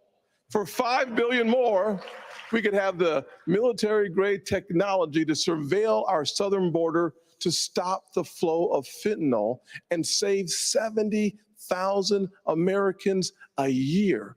That should be the priority of this government. And as the next president of the United States, I will make that border wall complete. There are many more questions on China. I do want to ask about. I want to say, as author of a book on terrorism, I've been saying that for years. People to overdoses since Biden took office. That's 300 people a day. We're taking mass casualties, and that's a statistic, but these are sons and daughters, nieces and nephews that we're losing. We've got North Dakota troops down there flying night helicopter missions from San Diego to the Gulf Coast, trying to stop these transnational criminal organizations. They've got better funding on their side than we've got on our side. Speaking of which, Governor Hutchinson, images from earlier this month, Governor Hutchinson, with Mexico, Vice President Pence, policy. Images from earlier this month. Vice President Pence, it really doesn't help. I'm asking a question. Earlier this month, images showed suspected cartel members crossing into Texas with rifles. Do you consider this an invasion? Would you authorize lethal force along that border?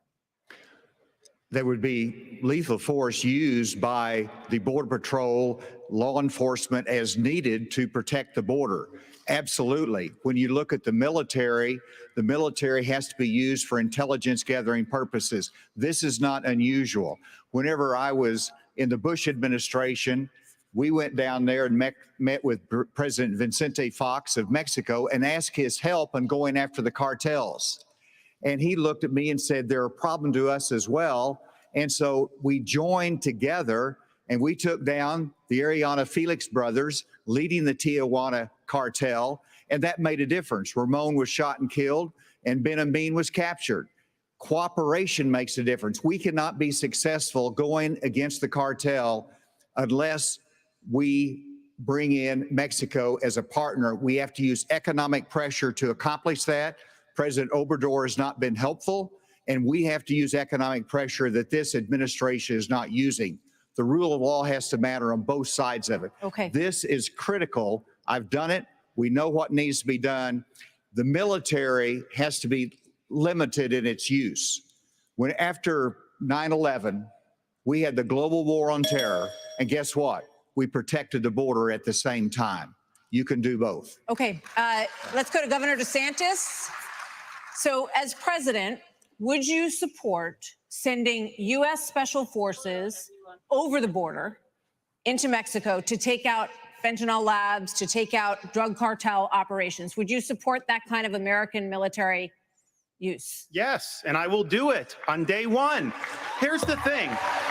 The cartels are killing tens of thousands of our fellow citizens. You want to talk about a country in decline? You have the cartels controlling a lot of part of your southern border. We have to reestablish the rule of law, and we have to defend our people. The President of the United States has got to use all available powers as commander-in-chief to protect our country and to protect the people. So when they're coming across, yes, we're going to use lethal force. Yes, we reserve the right to operate. How many more tens of thousands are we going to let to die? I am sick. I've met angel moms throughout this country. I met a lady in Texas named Tracy, and her son took one Percocet that was laced with fentanyl, immediately died. That is happening all across this country because of the poison that they are bringing in. So as president, would I use force? Would I treat them as foreign terrorist organizations? You're darn right I would. You know, Vice President Pence, why would you be better at this issue than Governor DeSantis? Governor DeSantis on the campaign trail refers to your administration as not finishing the wall. Right. Look, we secured the southern border of the United States of America and reduced illegal immigration and asylum abuse by 90%. When Joe Biden took over, he threw open the southern border of the United States, and the wave of humanity, the wave of fentanyl that's been eloquently described here is a wave of human tragedy across this country. But Martha, you began this evening talking about who is best prepared to be the next president of the United States. And I have to tell you, with all humility, I was there when we negotiated through the government shutdown and got the funding available to build the wall. I was negotiating on Capitol Hill around the clock. I negotiated the Remain in Mexico policy on behalf of the President of the United States. And Asa, you're so right. It's because we used economic pressure to bring the Mexicans to the table, and they allowed us to have people wait in Mexico while they applied for asylum and ended asylum abuse overnight.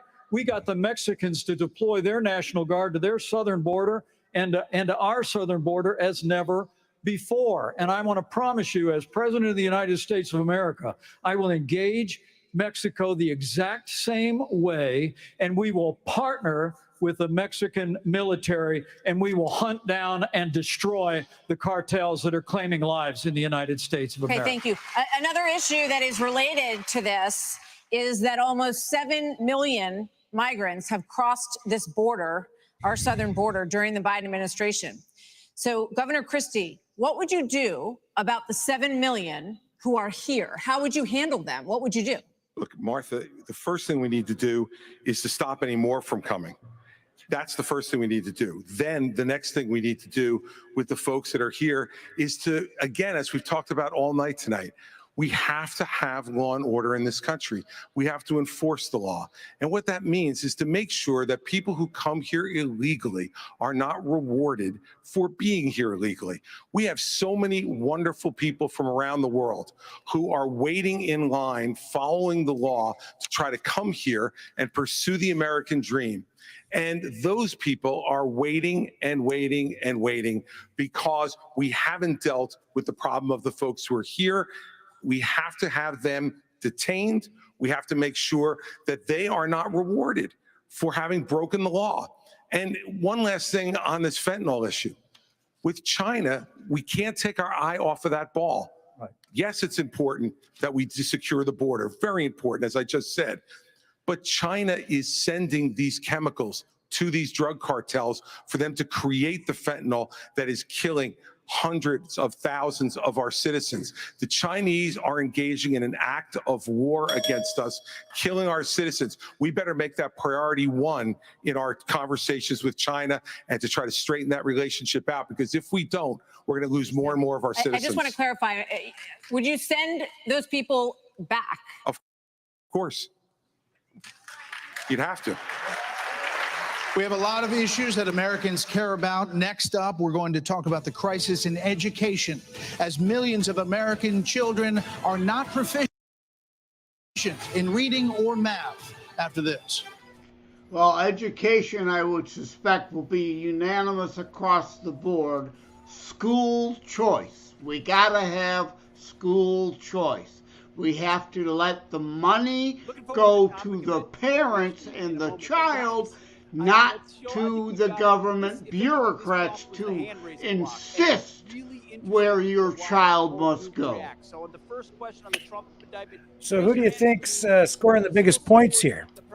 Well, like I said in the private chat, they are all showing some pros and cons, some valid points, but also all except for maybe Scott, I want to say, but again, I am a little biased about some delusional, devoid of reality content.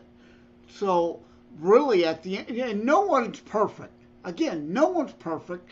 Trump, not perfect either. But Trump is going to be the nominee. So this is about the future.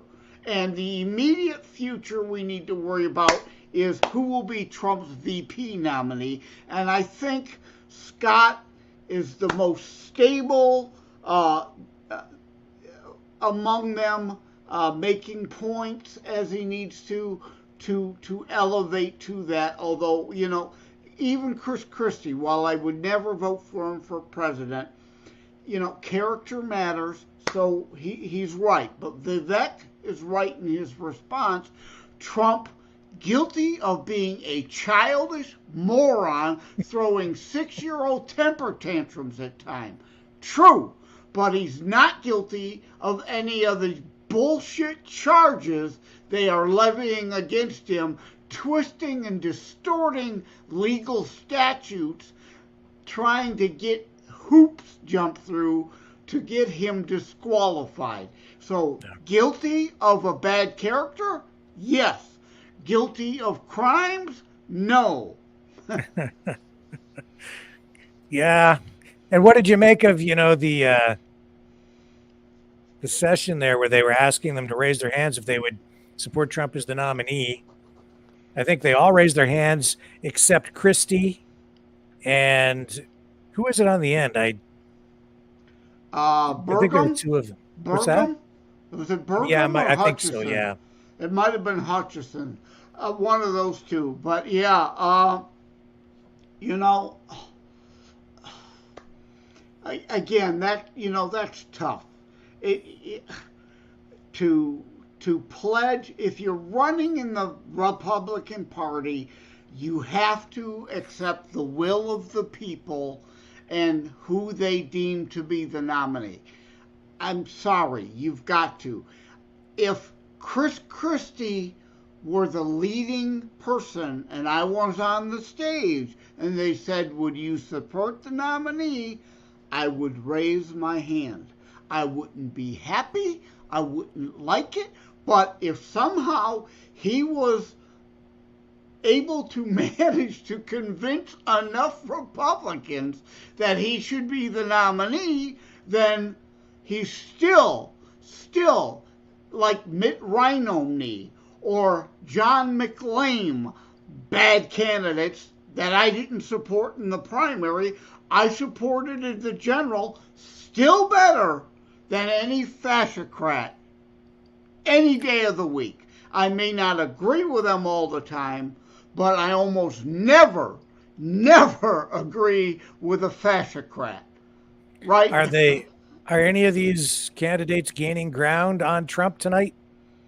Oh, no. As to gaining ground on Trump, I doubt it. But again, I think maybe Scott might be scoring points from what I said about strategic voting, maybe willing to vote for him to help position him as VP. As president, would you still have a responsibility to fix this crisis as we see it?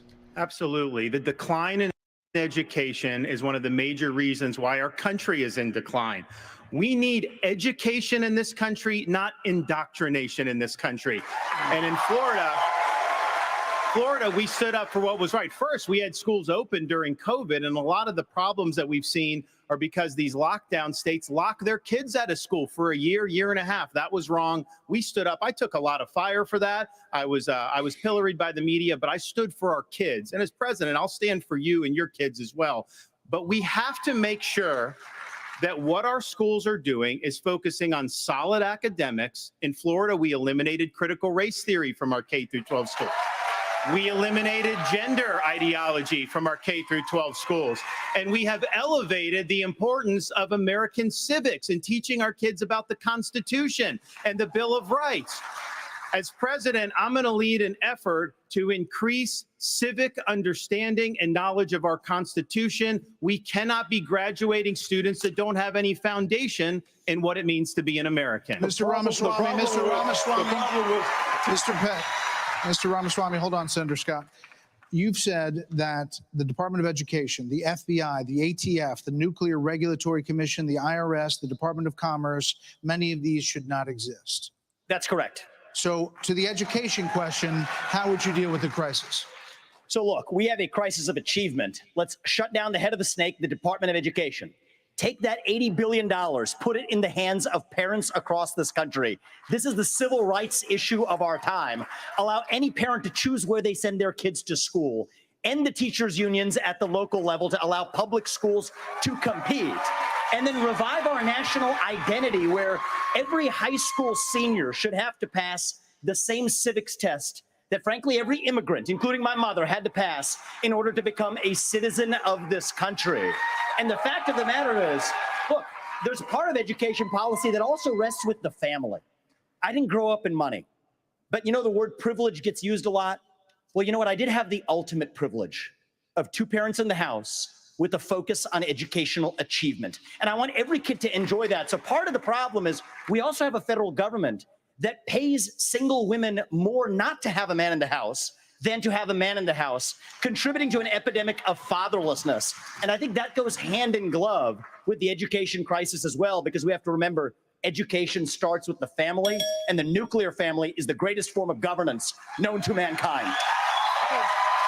Wow. So, Governor Burgum, Governor Haley has said that biological boys playing in girls' sports is the women's issue of our time. You said that even though you signed a ban on this in North Dakota, that there hadn't been one instance where it was actually needed. Are you saying that you think that too much is made of this issue? No, I'm saying in North Dakota, we made a priority of protecting women's sports, and we've done that in our state. But I would absolutely do that. But I do think when we start talking about education and we think that we're going to have a federal government one size fits all, we're just completely losing track of the fact that education differs by states. Some school districts are doing a fantastic job, some less so. But the idea that every school district, state, and every teacher is somehow indoctrinating people is just false. You know, when I was building a company from scratch, you know, with small town kids, and we went, you know, grew up in a town of 300, but we built a global company in 132 countries with over 100,000 customers. We listened to those customers. We spent time with them. We talked to them. We did that. And as governor, well, education is one of the biggest part of a state budget. So as a governor, I shadow a student. I don't, the night before I find out the student finds out, I'm going to go to every class with them. I don't sit and lecture school districts how to do it. I go and see the experience. And there's a lot of things that have to change, but what needs to change in education is it's innovation. We're doing it the same way we did it 50 years ago with innovation, not regulation. I would get rid of the Department of Education. I would give block grants to schools, but I'd give them on merit based on who's doing the most innovative. I just got done holding the 7th annual Governor's Conference on Innovation Education. You should see what the people are doing when you cut loose the red tape, get the burden off their back. They care. Teachers in this country, the vast majority of them care about those kids. They're working in low-paying jobs, and they're fighting for those kids and their families. Governor Haley, you said that this was the women's issue of our time. First, I'll tell you, as you know, as a parent, the one thing you want is for your child to have a better life than you did. And we can talk about all of these things, and there's a lot of crazy woke things happening in schools, but we've got to get these kids reading. If a child can't read by 3rd grade, they're 4 times less likely to graduate high school. So we need to make sure we bring in reading remediation all over this country. We need transparency in the classroom because parents should never have to wonder what's being said or taught to their children in the classroom. Parents need to be deciding which schools their kids go to because they know best. And let's put vocational classes back into the high schools. Let's teach our kids to build things again. When we do that and we allow that innovation, that's when it'll get back. And yes, I will always say I'm going to fight for girls all day long because strong girls become strong women become strong leaders, and biological boys don't belong in the locker rooms of any of our girls. We're going to start the lightning round, and the first question is going to go to you, Vice President. So this is a lightning round of questions, 30-second answers, please. President Biden will be 82 years old on Inauguration Day. Nearly 70% of Americans say that he is too old to serve. Should presidents have to pass a mental and physical test in order to serve, Vice President Pence? Well, it might be a good idea to have everybody in Washington, D.C. pass a mental and... But 30 seconds, no. The American people can make those judgments. But let me say, I'm running for president of the United States because we don't need a president who's too old, and we don't need a president who's too young. We need a president who's been there. We need a president who knows how Congress works, how the White House works, how states work. And on this education issue, Martha, I was fighting against No Child Left Behind when Republicans were doubling the Department of Education. I'll also shut down the federal Department of Education. And when I was governor, we doubled the size of the largest school choice program in America. And we'll give school choice to every family in America when I'm in the White House. This is a lightning round, Mr. Ramaswamy. I think you were mentioned there. You're 38. You're the youngest on the stage. You've said, and you just said, you want a civics test or public service for those under 25 to be able to vote. So the question is, do you want a mental acuity test for presidents over 75? I believe in the people of this country to tell the difference between somebody who's an automaton and somebody who's actually a thinking agent in the White House, which we don't have in there today. And I will tell you, I want to address Vice President Pence's comment. I think we do need somebody of a different generation to lead this nation forward. Look at the way I've run this campaign. Going to the south side of Chicago, to Kensington, in the middle of Philadelphia, where traditional Republican candidates don't go. We have an opportunity to build a multi-ethnic working class majority to deliver a landslide. And I think I'm the only candidate in this race, young or old, black or white, to bring all of those voters along to deliver a Reagan 1980 revolution. We're going to do it in 2024. Same question to you, Governor. Never voted in a presidential election until 2020. I will answer that. I will answer that. 30 seconds. 30-second quick answer. You guys need to get control of this debate. Everybody's going to get a Listen, we're getting control of the debate. This is a lightning round, not rolling thunder. Governor Hutchinson, you have 30 seconds on the same question. On education, first of all, look at Arkansas. We have to compete with China. I built computer science education. We led the nation in computer science education, going from 1,100 students to 23,000 students taking it. This is how you compete with China. As President of the United States, I will make sure we go from 51% of our schools offering computer science to every school in rural areas and urban areas offering computer science for the benefit of our kids, and we can compete with China in terms of technology. Thank you, sir. This is going to go to this is coming to you. We're trying to do a quick round of different topics here. So, Senator Scott, faith is on decline in this country. You talked about it a little bit before tonight. So, is there a role for a president of the United States in changing that? What would you do to change that? Well, our nation was founded upon the Judeo-Christian values that has made this the greatest nation on God's green earth. I'm a big believer in Ephesians 3:20 that God is able to do exceedingly abundantly above all that we ask or imagine. Our responsibility should be to model the behavior we want others to follow. On education, the only way we change education in this nation is to break the backs of the teachers' unions. They are standing in the doorhouse of our kids, locking them into failing schools and locking them out of the greatest future they could have. As president, Governor DeSantis, would you support some mandatory military service for all Americans? I think it should be voluntary. I'm somebody that volunteered to serve, inspired by September 11th, and I deployed to Iraq alongside U.S. Navy SEALs in places like Fallujah, Ramadi. And it's something that I think has taught me, you know, when you go in that type of environment, anything you have, your personal agenda, you check it at the door. You go there, and it's about focusing on the mission above all else. And guys come together, and they get it done. And that's how I would view being the president of the United States. It's not about me. It's not about all these other side issues. My sole focus will be on your future and reversing this country's decline. Okay, now for something a little out of this world, and this is for you, Governor Christie. Do you believe that the recent spike in UFO encounters... I get the UFO question? Yeah, you do. Come on, there man. You go.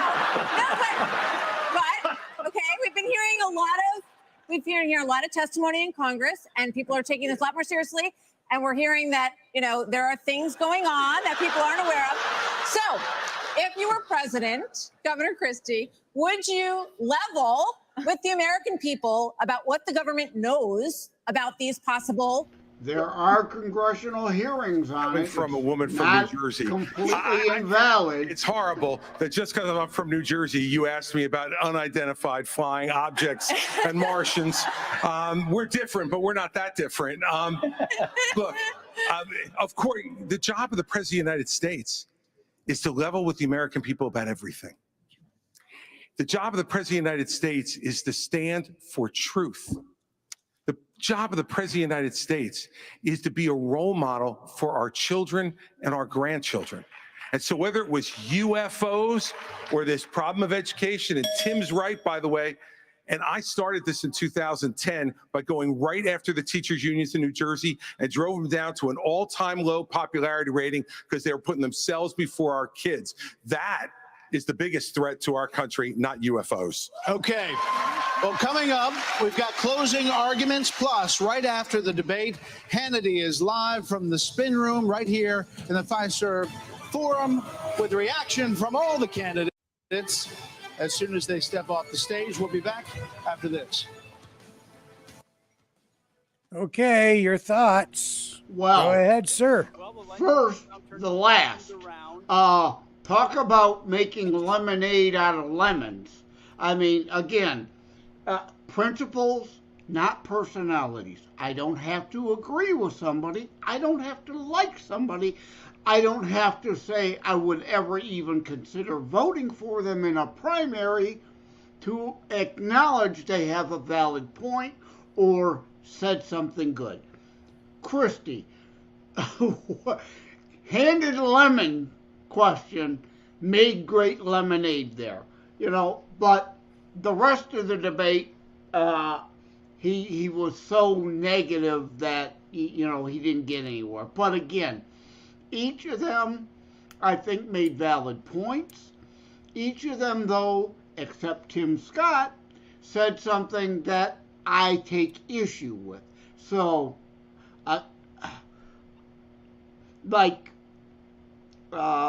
Nikki Haley, to go back to the 60 votes, filibuster, the composition of the Senate is not going to change anytime soon only 1/3 of our U.S. Senate is up for election at any given election cycle.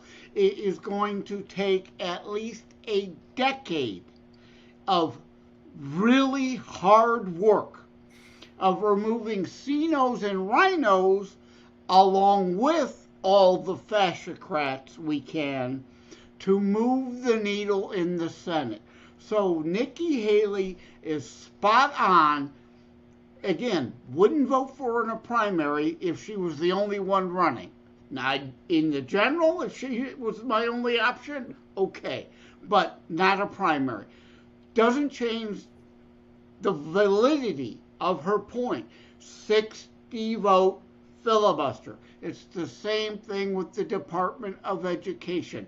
It is not going to be eliminated. Period. Yeah, I was surprised to see them not going so hard after the teachers, and especially the teachers' unions, declaring war basically on the teachers' unions. I think is a recipe for extreme conflict and friction. Yeah, but a lot, we've seen that here in Michigan. That's turning a lot of people. Whitmer won re-election again, yes, but Tudor Dixon was winning over a lot of independents and even some Democrats on the school choice issue, going at the left on indoctrination and the teachers union wanting to kill, and Whitmer has killed some more of the school choice now that they have control of Lansing. We want more school choice. They want less and less. Why? Purely to pander to the teachers' unions. They want money solely in the hands and control of the teachers' unions. So I think that's a winning message, but you're not going to officially eliminate the Department of Education. We have been talking about that as Republicans since since Carter created it. Right? But you're not going to get it past 60 votes in the Senate anytime soon. However, the executive, the president is the leader of the executive branch. And while Congress can fund the Department of Education, a budget is a maximum that a department can spend. And the chief executive controls those agencies and can bring down. He doesn't need the line item veto in this case. He can say, you will cut your payroll by 20% this year. Congress doesn't have say in that. He can defund slowly from within the Department of Education, and we must have a president with the balls to do that. Do you think Ramaswamy is a potential or viable VP selection? No, Why? I don't.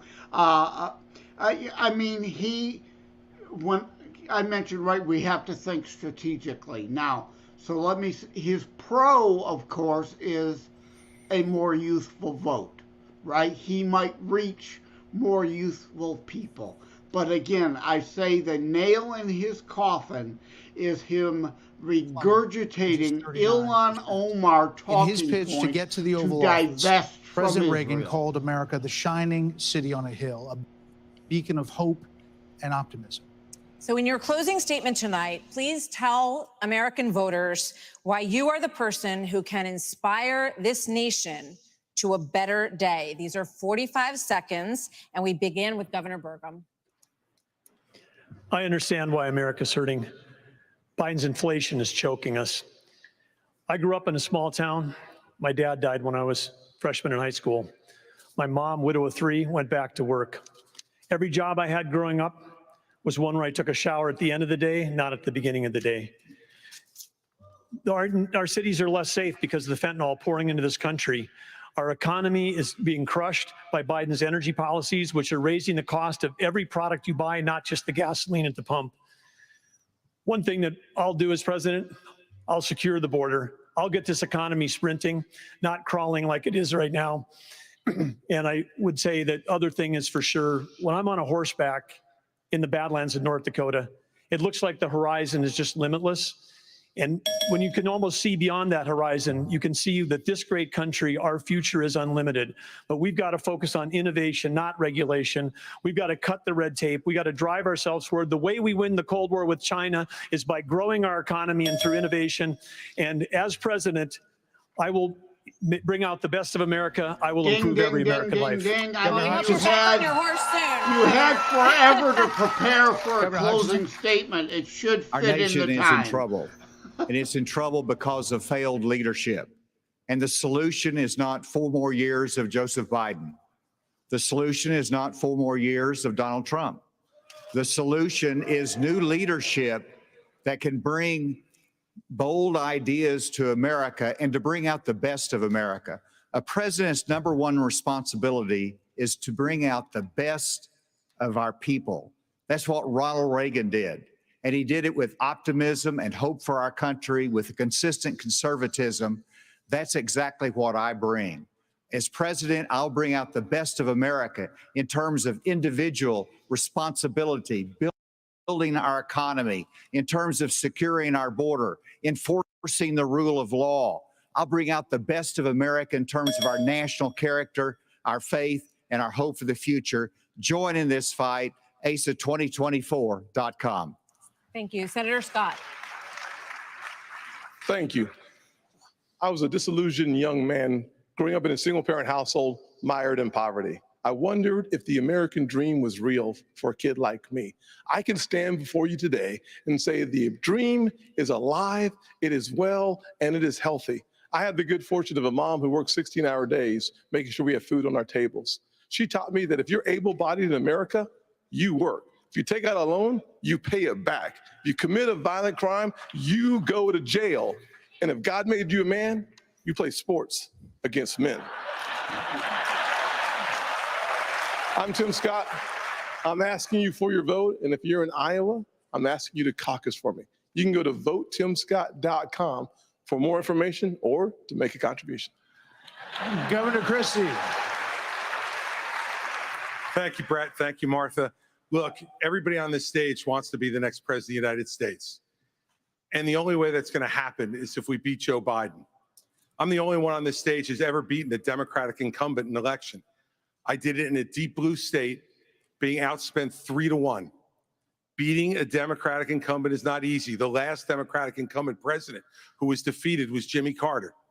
And he was defeated by a conservative governor from a blue state who knew how to get results, who stood for the truth, who cared about accountability, and stood strong and hard against waste. Those are the very things that I did in my 8 years as governor of New Jersey, and it's exactly what I'll do as president of the United States. Believe me, the Democrats want some other nominee who's never beaten the Democratic incumbent. I'm the one who can win this race, and if you give me the chance, I will restore our country by winning it. Thank you. Governor Haley. Several weeks ago, I dropped my husband, Michael, a combat veteran from Afghanistan, off at 4 a.m. for another year-long deployment. I watched him and 230 soldiers pick up their 2 duffel bags of belongings to go to a country they had never been, all in the name of protecting America. If they are willing to protect us from there, we should be willing to fight for America here. I will beat Joe Biden, and he knows that. I will strengthen our economy, and we'll bring this inflation down. We will put transparency in the classroom. We will secure our borders. We will have the backs of our law enforcement, and we will make sure we have a strong national security. And once again, we will make sure we have an America that is strong and proud. We have a country to save. Join us. Go to NikkiHaley.com, and let's get it done. Vice President Pence. Thank you, Brad and Martha, for this evening. It's an honor to be here. Joe Biden has weakened America at home and abroad. The disastrous withdrawal from Afghanistan, their war on energy, runaway spending that launched the worst inflation in 40 years, a crisis at our southern border, an assault on our values and liberties. And the American people have had enough. But I know we can bring it back. But different times call for different leadership. The Republican Party owes the American people a choice. Proven leadership at the national level that knows how to move a conservative agenda forward. We proved in the Trump-Pence years you can turn this country around faster than you can imagine. And I have faith we will again. Because I have faith in the American people, the good, decent, hardworking, faith-filled, idealistic people of this country. And I have faith that God is not done with America yet. And if we will renew our faith in one another and renew our faith in Him who has ever guided this nation since we arrived on these wilderness shores, I know the best days for the greatest nation on earth are yet to come. Thank you. Mr. Ramaswamy. I was born in 1985, and I grew up into a generation where we were taught to celebrate our diversity and our differences so much that we forgot all of the ways we are really just the same as Americans, bound by a common set of ideals that set this nation into motion in 1776. And this is our moment to revive those common ideals. God is real. There are two genders. Fossil fuels are a requirement for human prosperity. Reverse racism is racism. An open border is not a border. Parents determine the education of their children. The nuclear family is the greatest form of governance known to man. Capitalism lifts us up from poverty. There are 3 branches of government, not 4. And the U.S. Constitution, it is the strongest guarantor of freedom in human history. That is what won us the American Revolution. That is what will win us the revolution of 2024. Thanks for letting me introduce myself tonight. Thank you. Governor DeSantis.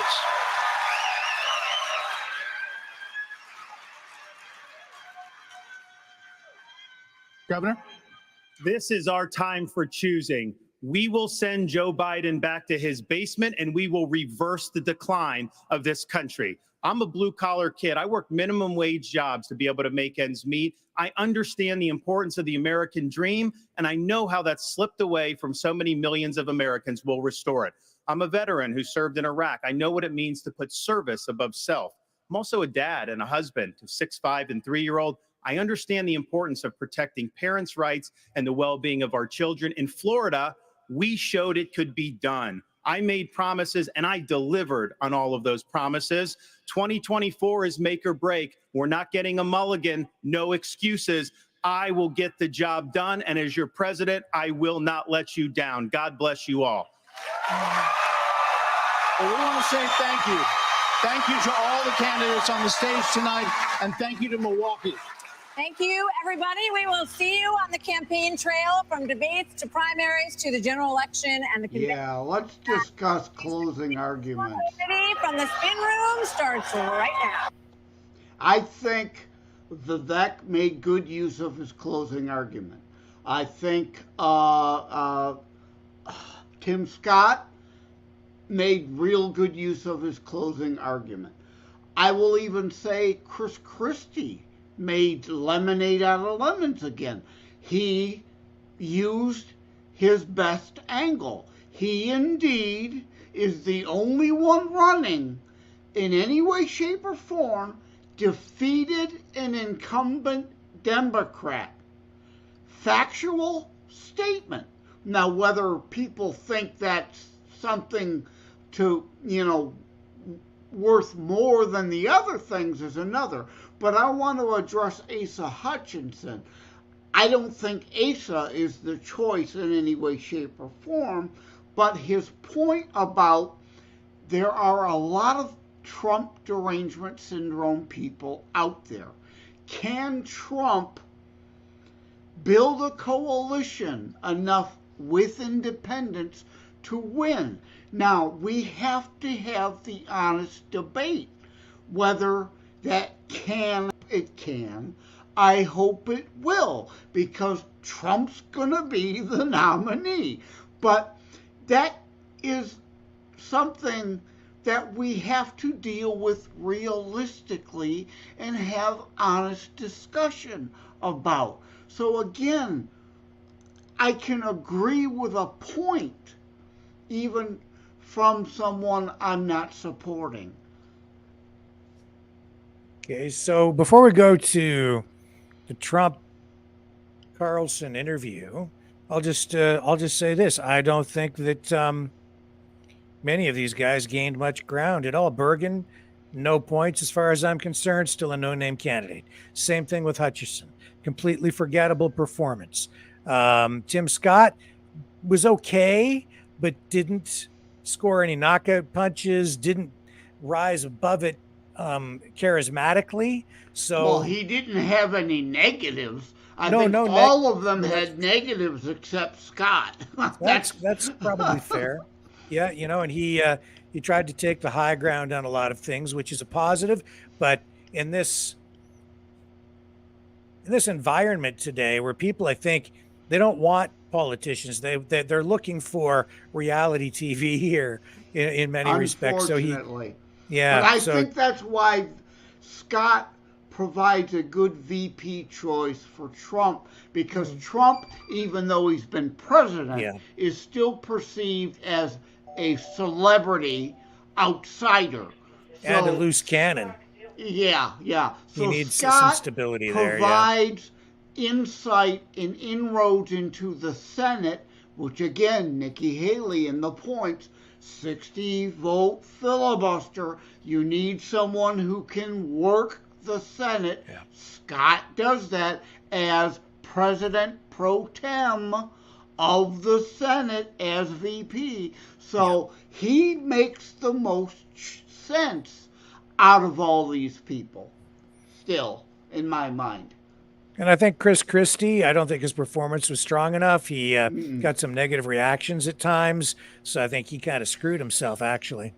Yeah, no, I agree. Again, I think he had a valid point here and there, but yeah, he was still far. Your sense of positive must outweigh your sense of negative.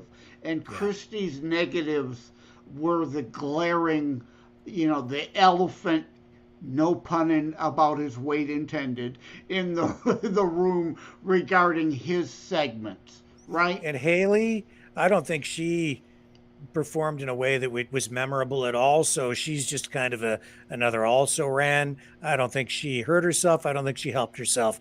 It's just status quo. Yeah, and I agree with that too. Again, I think she made some valid points. I think she made some comments that indeed were negative to her ability to gain any ground, like you said. So she kind of held the status quo as far as her positioning. And again, Haley was great as UN ambassador for Trump. I just wouldn't support her for president in the primary. I would be happy to support her for UN ambassador again. Vivek, I wouldn't support him for VP or president, but absolutely put him in charge of any of the number of agencies he said he would eliminate and let him have at it. But we've seen that before. Remember Perry, who said, I will eliminate the Department of Energy when he was running against Trump for president. Trump put him in charge of what? Department of Energy. And did he do one thing to take the Department of Energy down a notch? Nope. And Pence, almost status quo again there too. Yeah. I don't think he's just not. He doesn't have a chance. The base doesn't like him. People again, they don't want integrity. They want a reality TV star who is charismatic, and Pence just isn't cutting it for the base. Again, you can't win with just the base alone.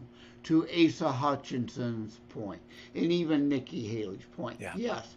Can Trump garner enough independence? I don't know. I sure hope so. That remains to be seen. All right. But you can't win without your base. And Pence does not have the base. So what about Ramaswamy? I think he scored some points tonight. Did very well. I think he's right in there. Again, I can support Vivek for a cabinet post, not for VP. No, absolutely. Again, But what about his shot, performance? Do you think he did well? when it stuck to domestic policy, he nailed it out of the park every time. But the anchor around his neck is talking like Ilhan Omar about divesting from Israel. And what about his position on Ukraine? The party is still so split on that I don't think he helped or hurt himself on that. I am in the camp, as we've discussed before. I think we do need to help Ukraine to a degree, but never one penny of cash. And we must demand the European nations do more than what they are doing. We should be doing less. They should be doing more. So I agree to a point with Vivek, and not so much to another degree. You know what I mean? The party is split on that. The thing that bothers me is that there is Trump derangement syndrome. We all know that.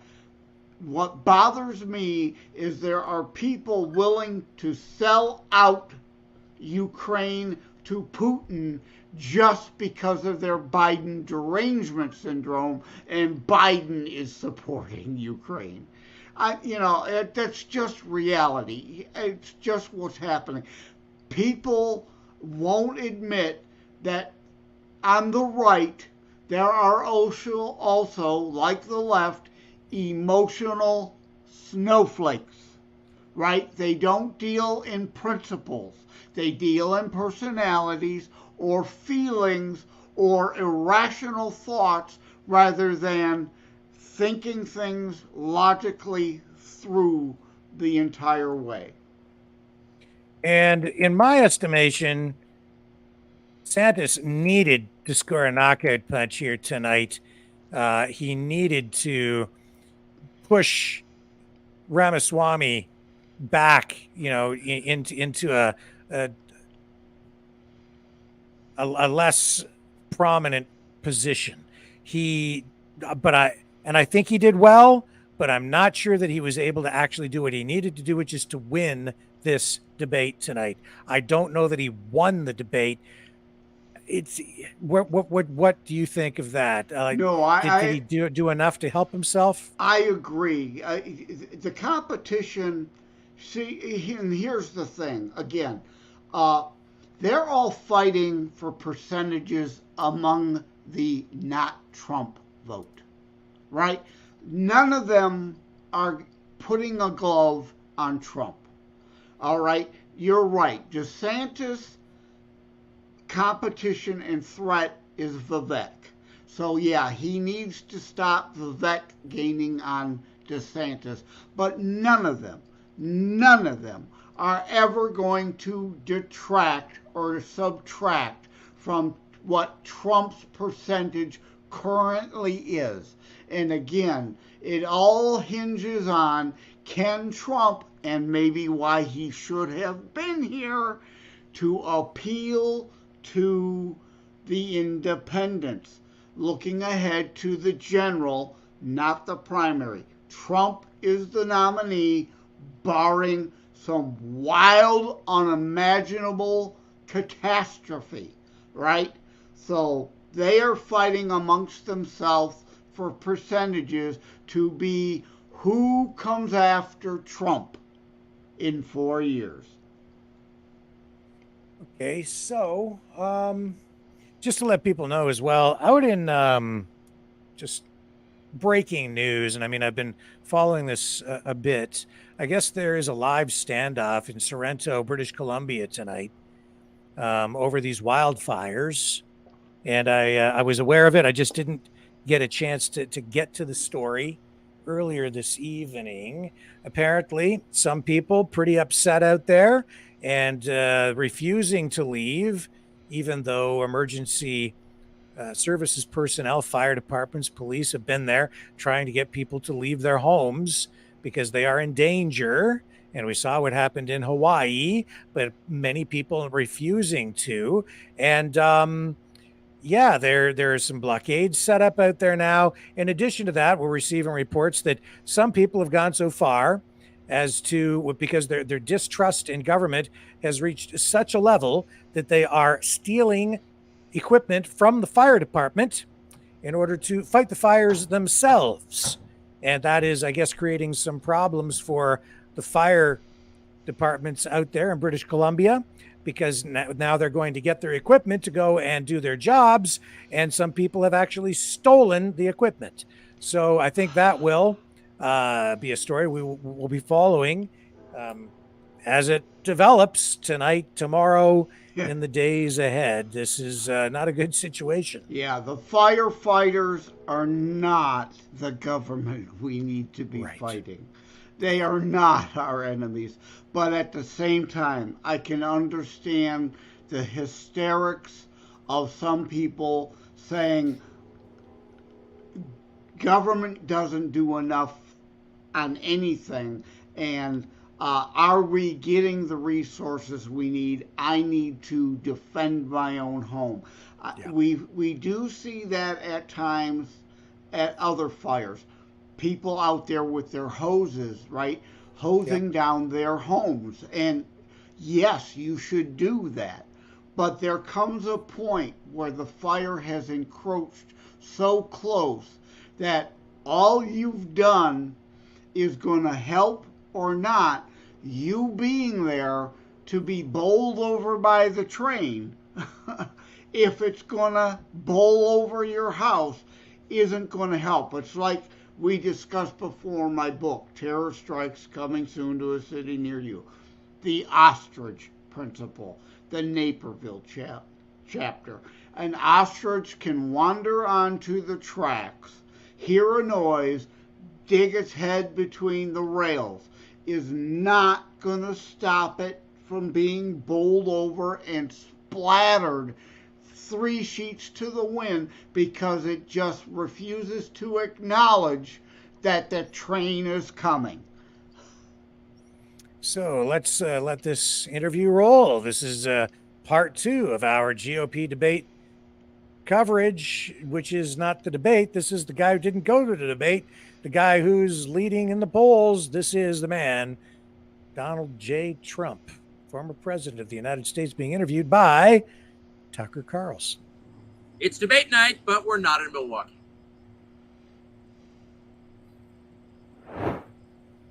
Mr. President, thanks for joining us. Thank you. Why aren't you at the Fox News debate tonight in Milwaukee? Well, you know, a lot of people have been asking me that, and many people said you shouldn't do them, but you see the polls have come out, and I'm leading by 50 and 60 points.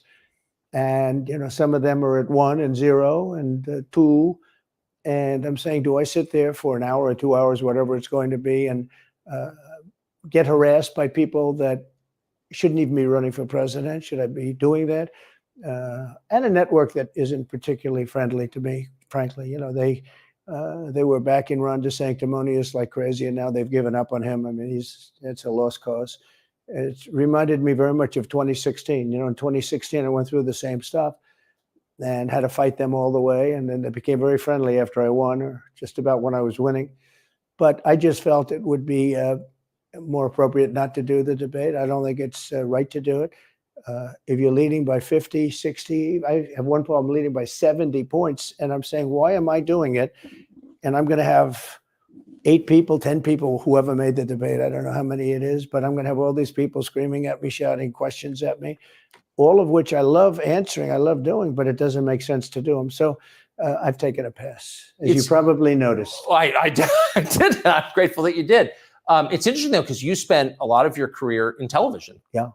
You had a top show in television on NBC. But you don't feel the need now running for president to do television, obviously. Do you think television is declining? Well, according to a poll that I guess we just saw, it just came out where it's down like 30, 35%. But I think they were referring to cable. I think cable's down because it's lost credibility. MSNBC, or as they say, MSDNC, is so bad. It's so wrong what they write and what they do and what they say. It's, you know, it's fake news, as I said. I think I came up with that term. I hope I did, because it's a good one. It's not tough enough anymore. It's corrupt news. You know, really what you do is call it corrupt news, but somehow that doesn't play as nicely. But it is corrupt news. So you have MSNBC and you have CNN, who's absolutely doing no ratings at all. I mean, they're dead. But they're doing none because they don't have credibility. They really don't have credibility. Fox is way down, as you know. And the good old days are long ago. I will say this, it could come back, but they just don't have a lot of credibility, Tucker. You know that perhaps better than anybody. I think it was a terrible move getting rid of you. You were #1 on television, and all of a sudden we're doing this interview, but we'll get bigger ratings using this crazy forum that you're using than probably the debate or competition. When you say there are people on stage who shouldn't be running for president, who do you mean? Well, I don't want to really use names, but it wouldn't matter too much. A guy like, I call him Ada Hutchinson. It's Asa, but I call him Ada. Why do you call him Ada? You know, I could tell you, but I don't want to get myself in a little trouble. But he's weak and pathetic, and he was, I never understood the guy, never knew him. He was the governor of Arkansas, not a very popular guy. I don't know how but that state is such a great state. The people are so incredible in that state, and they love me and I love them. How does this guy get elected governor of Arkansas? But he's nasty always, and has been. A guy like Chris Christie, the guy left with a 8%, think of it, 8% approval rating in New Jersey. Now he's running for president, and he runs solely on the basis, oh, let's get Trump. He's like a savage maniac. He's like a lunatic. And that's all he talks about. His poll numbers are very, very low. He's about 2%. What's he like? You know him well. No, I've been friendly with him over the years, but I couldn't give him a job because I just never trusted him very much. I was just never one of his people that really trusted him. I never gave him the job. And that's one of the reasons he feels so hurt and so betrayed. And I understand that. I really do. I understand it. But I never gave him, you know, he wanted to be different things. He was looking at different elements of the administration, and I decided I didn't want to do it. And now I'm glad I did, because you see, but you know, we had some great people. I had great people. We'll have even better people if we do this, because now I know Washington. Before I didn't know Washington, but guys like Bill Barr were terrible. I mean, they were, I would say, Bushies. I say that with respect to the Bush family, but they were Bushies, and it doesn't work out for us. It was clear, this is kind of far afield, but it was just interesting. I read Barr's account of his time. He wrote a book about it, right? His autobiography. And in it, he lies about Jeffrey Epstein's death. Clearly lies. Do you think Epstein killed himself sincerely? I don't know. I will say that, you know, he was a fixture in Palm Beach. Yeah. I don't know what Barr said about it either. I have no idea what he said. What did he say? He killed himself, probably? He said he killed himself, and that they were going to do this investigation. They never did the investigation. It's never been public, and they hid it. And like, why are they doing that? And clearly Barr knew. But why would Bill Barr be covering up the death of Jeffrey Epstein? Bill Barr didn't do an investigation on the election fraud either. Okay, he said he did, and he pretended he did, but he didn't. McSwain, the U.S. attorney in Pennsylvania, Philadelphia, said Barr just wouldn't let him do it. It was crazy. Barr became so petrified, so frightened of being impeached. They were going to impeach him. I don't know if you remember it. Yeah. It's not a big moment in history. But they said, we're going to impeach. You know, they play a much rougher game, the left, the lunatics. And they were going to impeach Bill Barr, and he was petrified. Now, how do you not get impeached? Don't do any of this stuff. But he didn't do the job there. I don't know what he did with Epstein, but possibly he didn't. Do you think it's possible that Epstein was killed? Oh, sure, it's possible. I mean, I don't really believe. I think he probably committed suicide. He had a life with, you know, beautiful homes and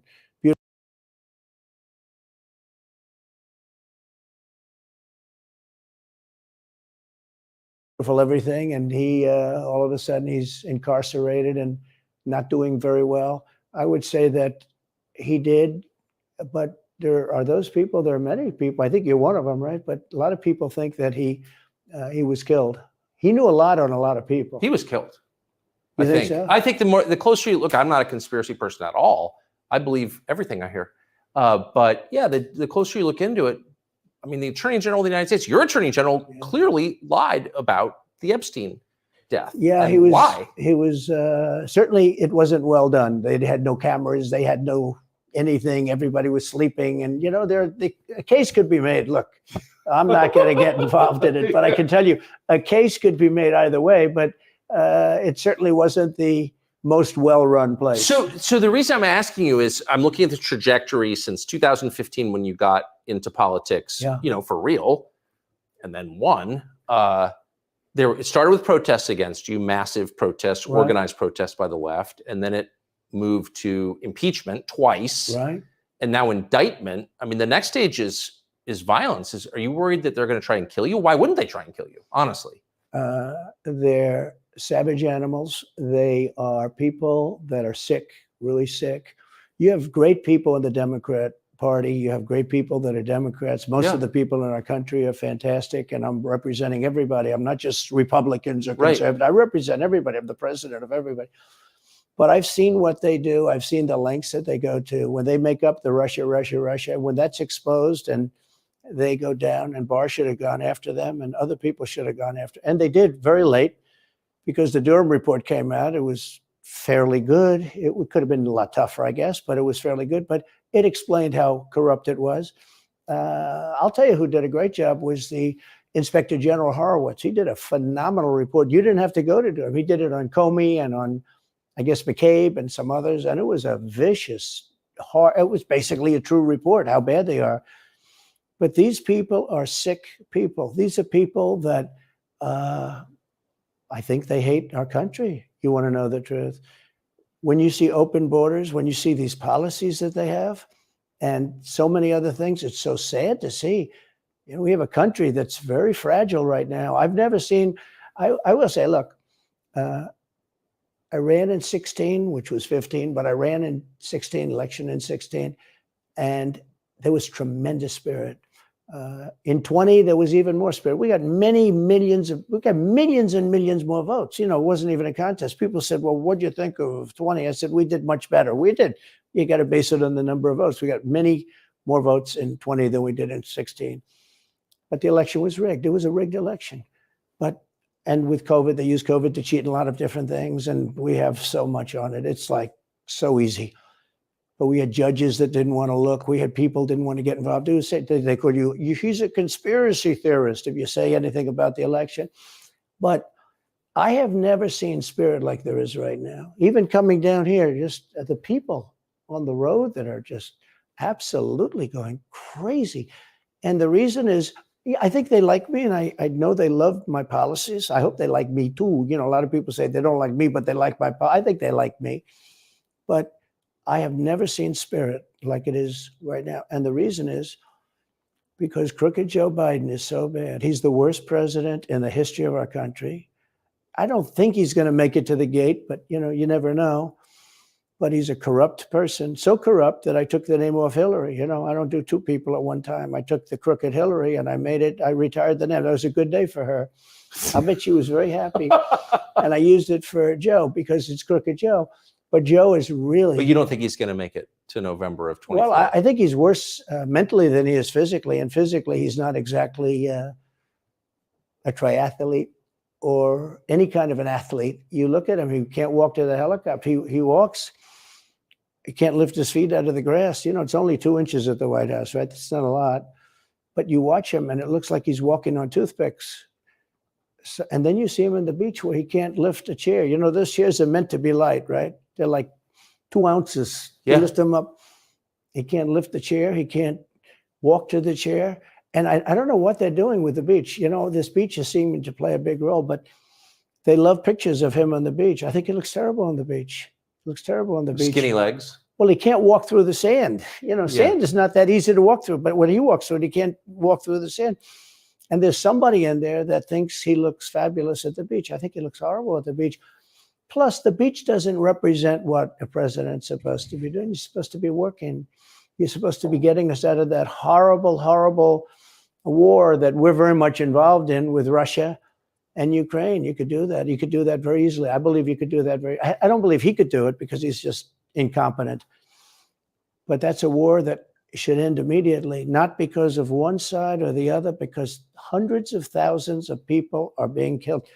Can you imagine you're in an apartment house and rockets are going into that building and blowing it up and knocking it down? And who can, why should anybody, human beings, these are human, whether they're Russian or Ukrainian or whatever they are, it's got to be stopped. And it can be stopped very easily. It would have never started. If I were president, it would have never started. So back to Biden, I'm interested. So you think he's failing? He obviously is failing. I think it's clear to everybody. But that would make Kamala Harris the candidate? Well, not really. I mean, I guess they'd have maybe a free-for-all. A lot of people say she has to remain for certain reasons, the candidate. She has to. I don't think that's true, actually. I don't think that other people would stand for it. She has some bad moments. Her moments are almost as bad as his. I think his are worse, actually. Yeah. But she seems pretty senile, too. She speaks in rhyme. It's weird. It's weird. But she has bad moments. And in rhyme? What do you? Well, the way she talks, the bus will go here and then the bus will go there because that's what buses do. And it's weird. The whole thing is weird. This is not a president of the United States future. And I think they probably have some kind of a primary and other people will get involved. Newsom, right? I mean, could be. I mean, I always got along well with him, believe it or not, but could be him, could be somebody else. He's got a big load on his shoulders because you look at California, what's happened.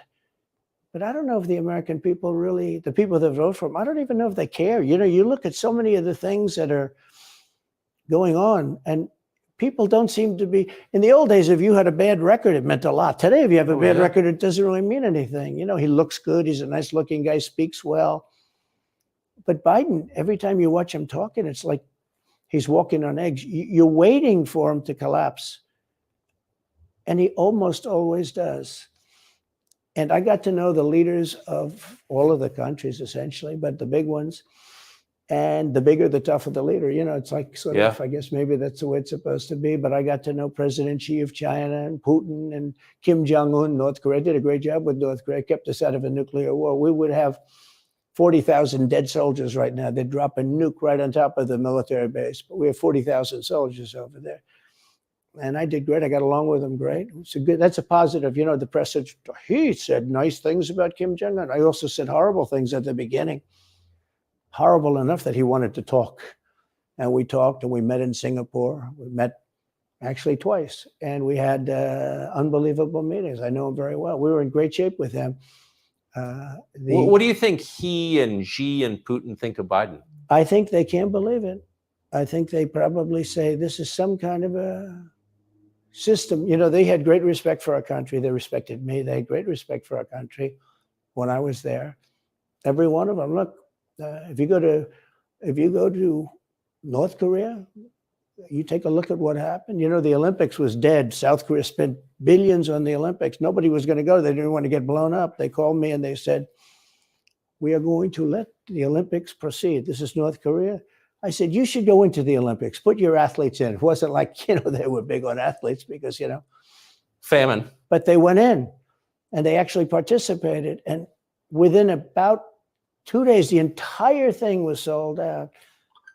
And if it wasn't me, that would have never happened. But I got along very well with him, and that's a positive thing. He does have massive nuclear power, by the way.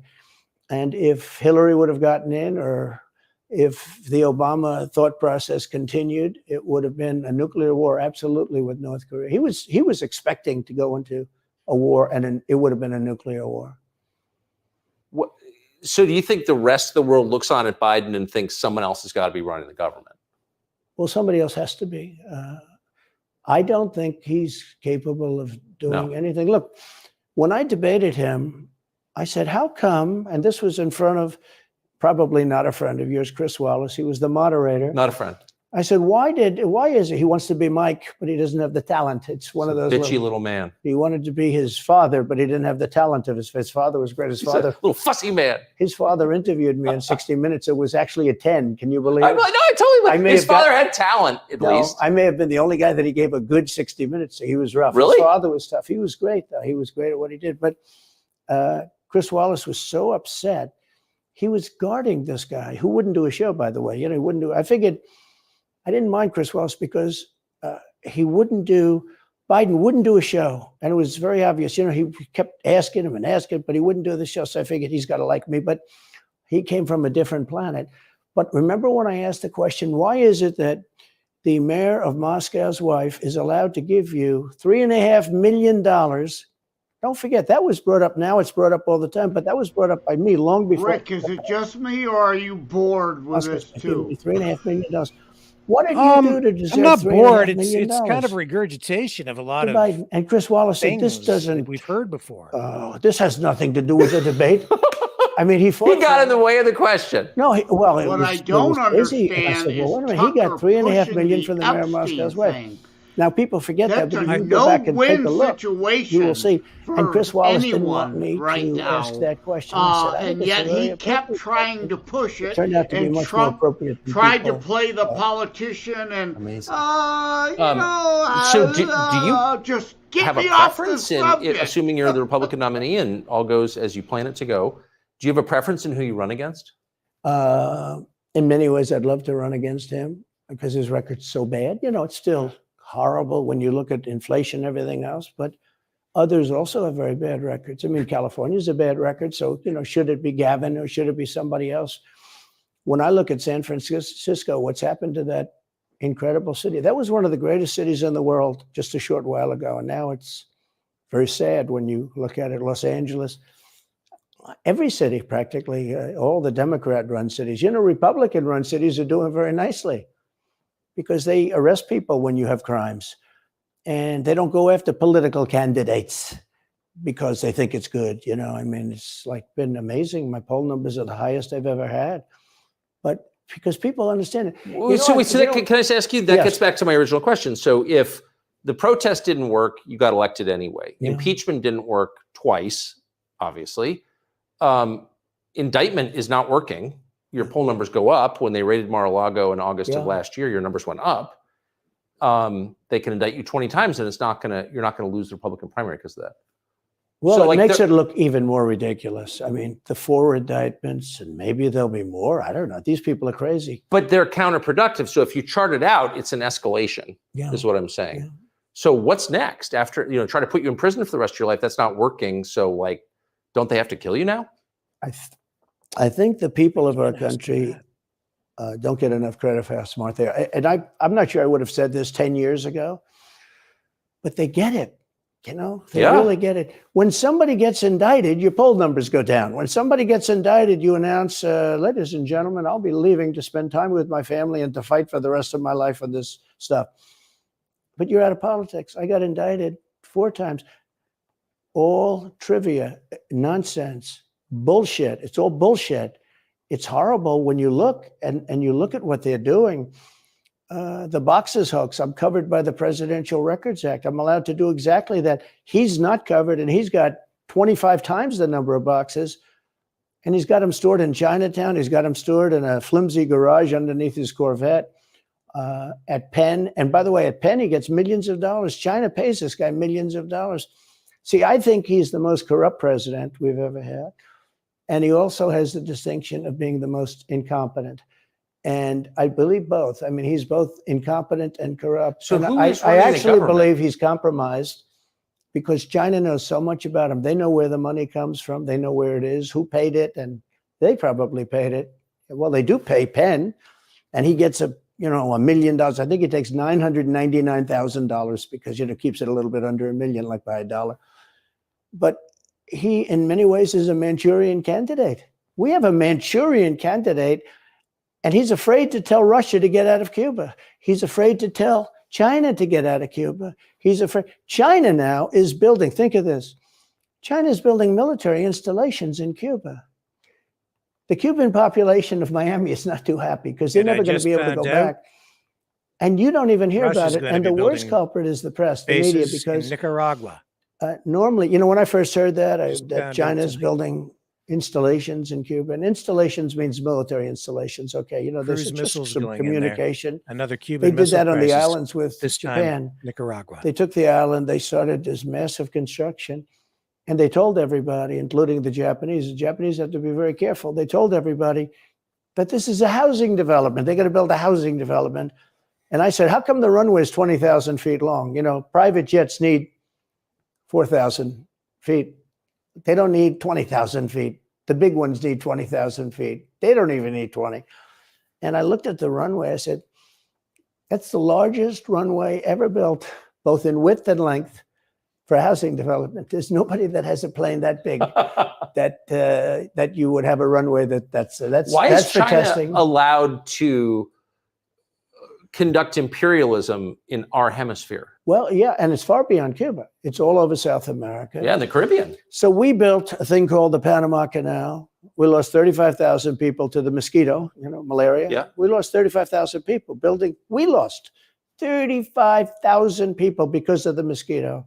Vicious. They had to build under nets. It was one of the true great wonders of the world. As he said, one of the 9 wonders of the world. No, it was one of the 7. It happened a little while ago, you know. It says 9 wonders of the world. You could make 9 wonders. He would have been better off if he stuck with the 9 and just said, yeah, I think it's 9. But this is one of the true 7 wonders of the world. And you take a look at the Panama Canal. It was such an incredible engineering marvel. We sold it under Jimmy Carter. We sold it to Panama for $1.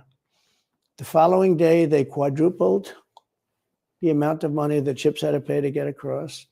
They didn't lose one ship. And now they've made it much bigger, and now they've widened it. They've doubled it, right? They've more than doubled it. And it's one of the most profitable things. Any time it's just incredible, right? We gave it away for $1. China now controls it. They actually control the Panama Canal. They run it, they control it. And we shouldn't let that happen. And we can't let China be in Cuba. And they'll get out. If I'm president, they'll get out. Because I had a very good relationship with President Xi, but he respected this country. He respected me. And he'll get out. And we can't let them run the Panama Canal. We built the Panama Canal. Should have never been given to Panama. We should have had it. But we gave it for $1. Think of it. They quadrupled. In one day, they lifted the fees, which are, you know, pretty big for these massive ships to go through, right? Rather than going around the Cape and through all the tremendous storms, such beauty, such, you know, it's beautiful stuff. But you didn't want to get caught in those storms. Those were storms that wiped out the biggest ships. And we go through the Panama Canal, we built it, and we gave it away for $1. Think of that. How stupid are we? We have done the stupidest things in this country.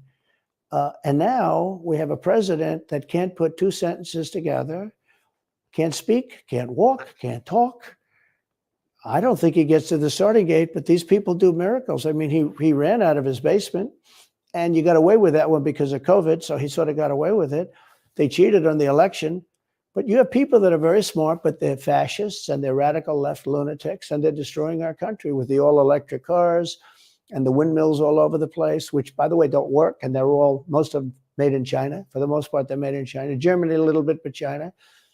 But you look at what's happening to our country, even no voter ID. I mean, why don't they want voter ID? There's only one reason they don't want voter ID, because they want to cheat. I mean, who doesn't want, you know, the Democrat convention, the last one, they had voter ID that was this big. It looked like a prison card, this big on their chest. You walked in, they had your picture, your this, your fingerprint. They had everything. The most incredible voter ID I've ever seen. That was to get into the Democrat National Convention. But to get into vote, if you buy groceries, if you buy practically anything now, you have ID on a card, credit cards or otherwise. But that, don't you think it's racist to have to show your ID? Well, they probably say that. They use anything not to show ID, because voter ID is pretty simple. And we could go back, and we should go back to all paper ballots, voter ID, same-day voting. You know, France did it. France had mail-in ballots, and it was terrible. Anytime you have mail-in ballots, you're going to have massive cheating on your elections. Anytime, but not just the presidential election. Anytime you have... Isn't that the whole point of them? Yeah. Oh, yeah, sure. It's the whole point. That's their whole point. They want to cheat. Yeah. They have to cheat because their policies are so bad that if they didn't cheat, they couldn't get elected. Who wants open borders? Who wants high taxes? Who wants high interest rates? Who wants to not be able to use a gas stove or have to drive an electric car, which, you know, you have a 4-hour drive, but the car only goes an hour and a half. So you have to charge it. The happiest moment for somebody in an electric car is the first 10 minutes. In other words, you get it charged, and now for 10 minutes, The unhappiest part is the next hour because you're petrified that you're not going to be finding another charger. People, now there's some good stuff of value there. They're fine. But if people want to buy a gasoline car or a hybrid, hybrids are pretty good actually, but they should be allowed to buy. They don't want to do any of this. So right now, California's in a big brownout because their grid is a disaster. The grid all over the country is sort of a disaster, but the grid in California. And yet they want to have in a very short period of time, millions and millions of cars going off that grid essentially. It doesn't work. So plug your car into a grid that's failing. You should be able to buy an electric car. You know, electric cars could be fine if you drive short distances and you want to have, you know, whatever, and you have plug-ins everywhere you go. They could be fine. But you got to have gasoline cars. You got to have everything. Let people buy everything. Now there's the new thing is your heating systems in the house. They don't want you to have a modern day heating system. They want you to use a heating system that will cost you at least $10,000 to buy and won't work very well. You know, none of this stuff works. But the Democrats were about one of the choice. things I did with EPA is only when it comes you have to states, murdering many babies. states, most of the states have so much water. You know, it comes out of heaven, right? The water pours down, and you have it. It's there. It's got to go wherever it goes, into the oceans, whatever. It's not like a big problem. Now, in some states, they have a problem. You know, you have some desert areas and all, and for that, it's okay. But they have sinks where no water comes out. You turn it on, no water comes out. No water comes out of the shower. No water is allowed to go into the washing machine for your dishes or for your clothing or what. And I avoided all of that. Wait, they have sinks where no water comes out? Sure, you have restrictors. When I say no water, very little water. You want to wash your hands, right? Yeah. And you've seen this, and you turn on the sink and it's very little.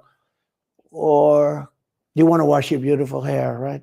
And you're standing under a shower. Then the suds never go. The water comes out very slowly. I'm sure you've seen this. It usually takes place in new hotels and new homes. Yeah, you take a drill and take the they have limiter out. Well, you can, but now they make it so you can't do that so easily. They have a restrictor. It's called a restrictor, and it restricts the water from coming out. So I ended all of that, and you have to see these. They let the water come out. You know what people do? They wash their hands like 5 times longer, or in the washing machine, they'll press for their. Let's say the dishwasher, they'll press it. Then they'll press it about 7 or 8 times. Yeah. They'll end up using more water, and it still won't be very good.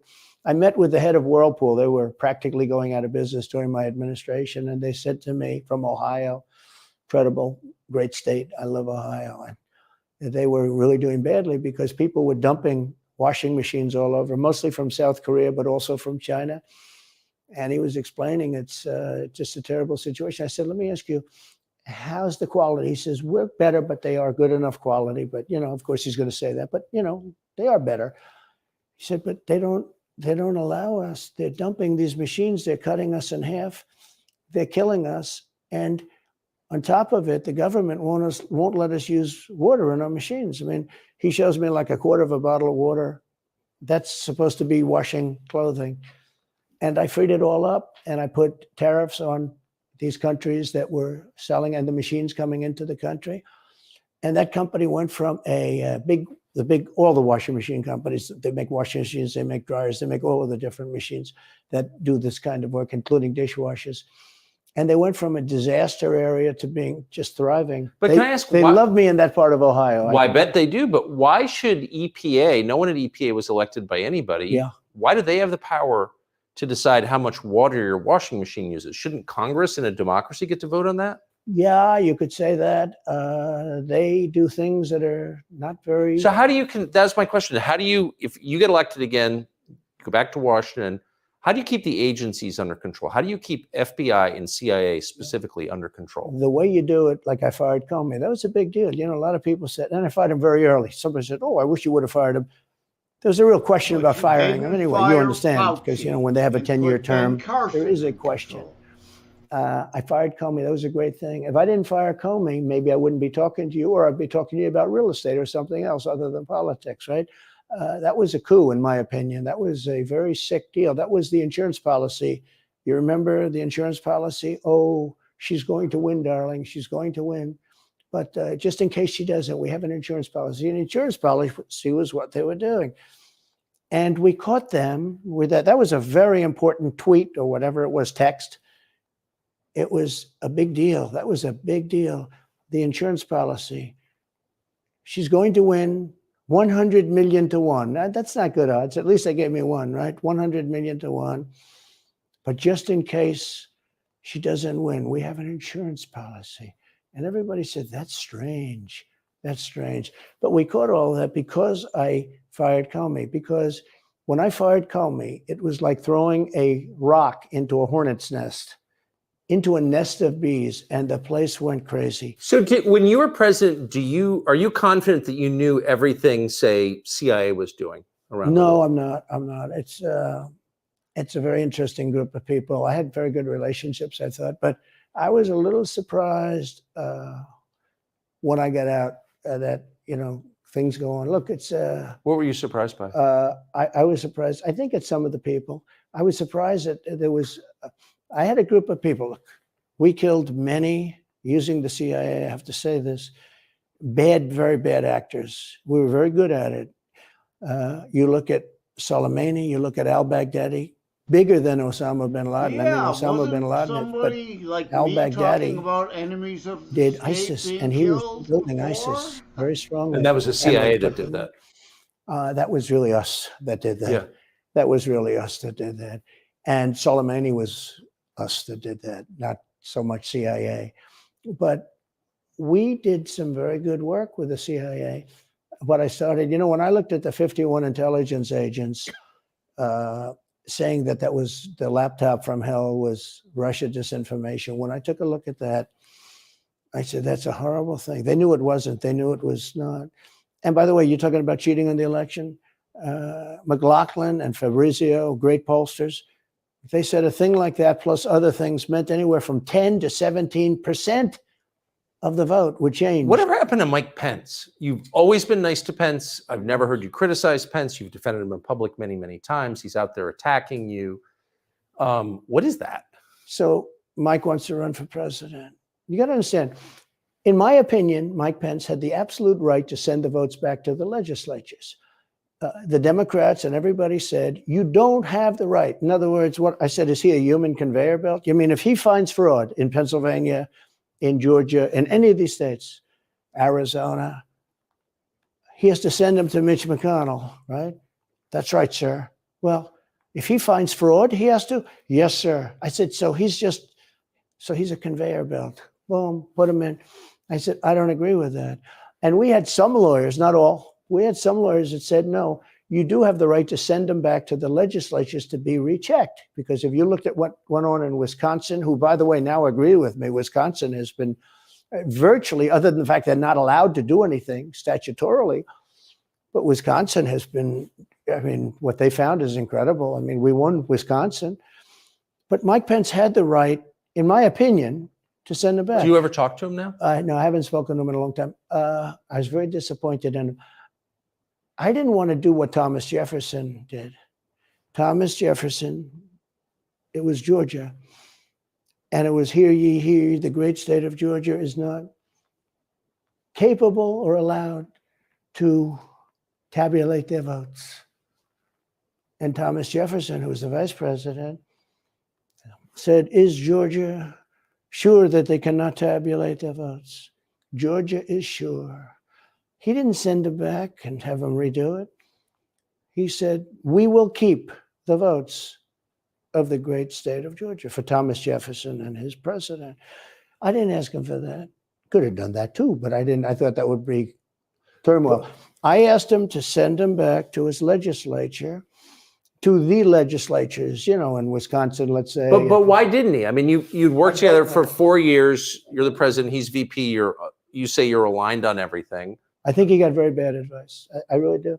Now, let me tell you what happened. I sat there with a few people. I think his lawyer was in the room too. His lawyer was very much against it. There were other lawyers that felt you could do it. It was one of those things. I think you could have done it. I think you can always do something if you see fraud or if you see problems. But it's very interesting. So after the election was over, the rhinos got together with the Democrats And they redid the election, so you couldn't do it anymore. So then I called the people. I said, so in other words, you're saying I was right. You could do it. Yes, you could do it. In other words, they took the Voting Act and they redid it so the vice president no longer has the power to do what I said he could do. So when that happened, I said, wow. So, and you know, you'd look some of these Democrats in the eye and they'd say, he has absolutely no right to do it. And immediately after the election, they met rhinos, could name them all, and Democrats, and they approved legislation that takes away the right of the vice president to do it. So I said, so you're saying I was right. The vice president did have the right to do it. And they said, yes, he did. So if you're saying they stole it from you last time, why wouldn't they do the same this time? Oh, well, they'll try. They're going to be trying, yeah. But, and not only me, you know. Look, DeSantis is out. I think he's gone. So he was at a level. People have figured him out. He's gone. But if somebody else got in, other than me, they'll go at him just as viciously as they did me. These people are sick. They will go after them. And a lot of people say they won't be able to hold up. I do get credit for holding up quite well, I must tell you. I think it's... How do you do that? How do you get indicted, you know, every week and stay cheerful? It's... I think it's a lot easier because I'm so high in the polls, because it means the people get it. The people see it's a fraud. The people see it, like this horrible district attorney from just a little while ago, from essentially Atlanta, that's Fulton County. She said, basically, I don't have any right to challenge an election. Well, what about Stacey Abrams? What about Hillary Clinton? What about all of these Democrats that are still challenging my election? The same people that are saying he's challenging an election challenged my election. And they did it with slates. They did it with all sorts of things. They were very bad about it. But basically, they're suing me and they're saying, you don't have any right to challenge it. If you challenge an election, we're going to indict you and put you in jail. So what they're doing is they've weaponized, and don't kid yourself, the DOJ and Biden and the whole group, they're watching all of this stuff. They love the local stuff. You know, the DA in Manhattan. Not only that, they put one of the DOJ top people into the Manhattan DA's office to run things. They don't even have a case against me. It's not even a case. Everyone says, even the Democrats say, you can't bring these cases. You have no case. The attorney general or the district attorney, Fannie Willis in Atlanta, she's getting killed. Basically, she's saying Trump doesn't have the right to criticize an election. But you've been around long enough now. You've seen many elections criticized. I mean, Hillary Clinton goes crazy. Every time she talks, she says, he's not the president. Jimmy Carter said, he's not the president. Well, I am the president. Hillary Clinton called me, by the way, at 3:02 in the morning to congratulate me the night of the election.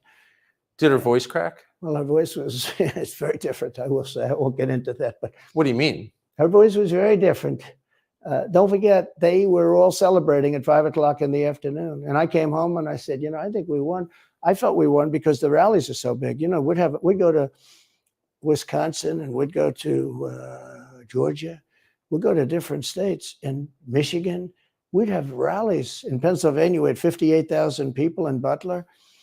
And I said, you know, how are we losing this? How do you have a rally where you have from 50 to 100,000 people, many of them? You know, I did 7 a day for a couple of days. That's a lot. That's a lot. These are big rallies too. And I didn't hold back. I didn't say, let's make them let's do abbreviations, right?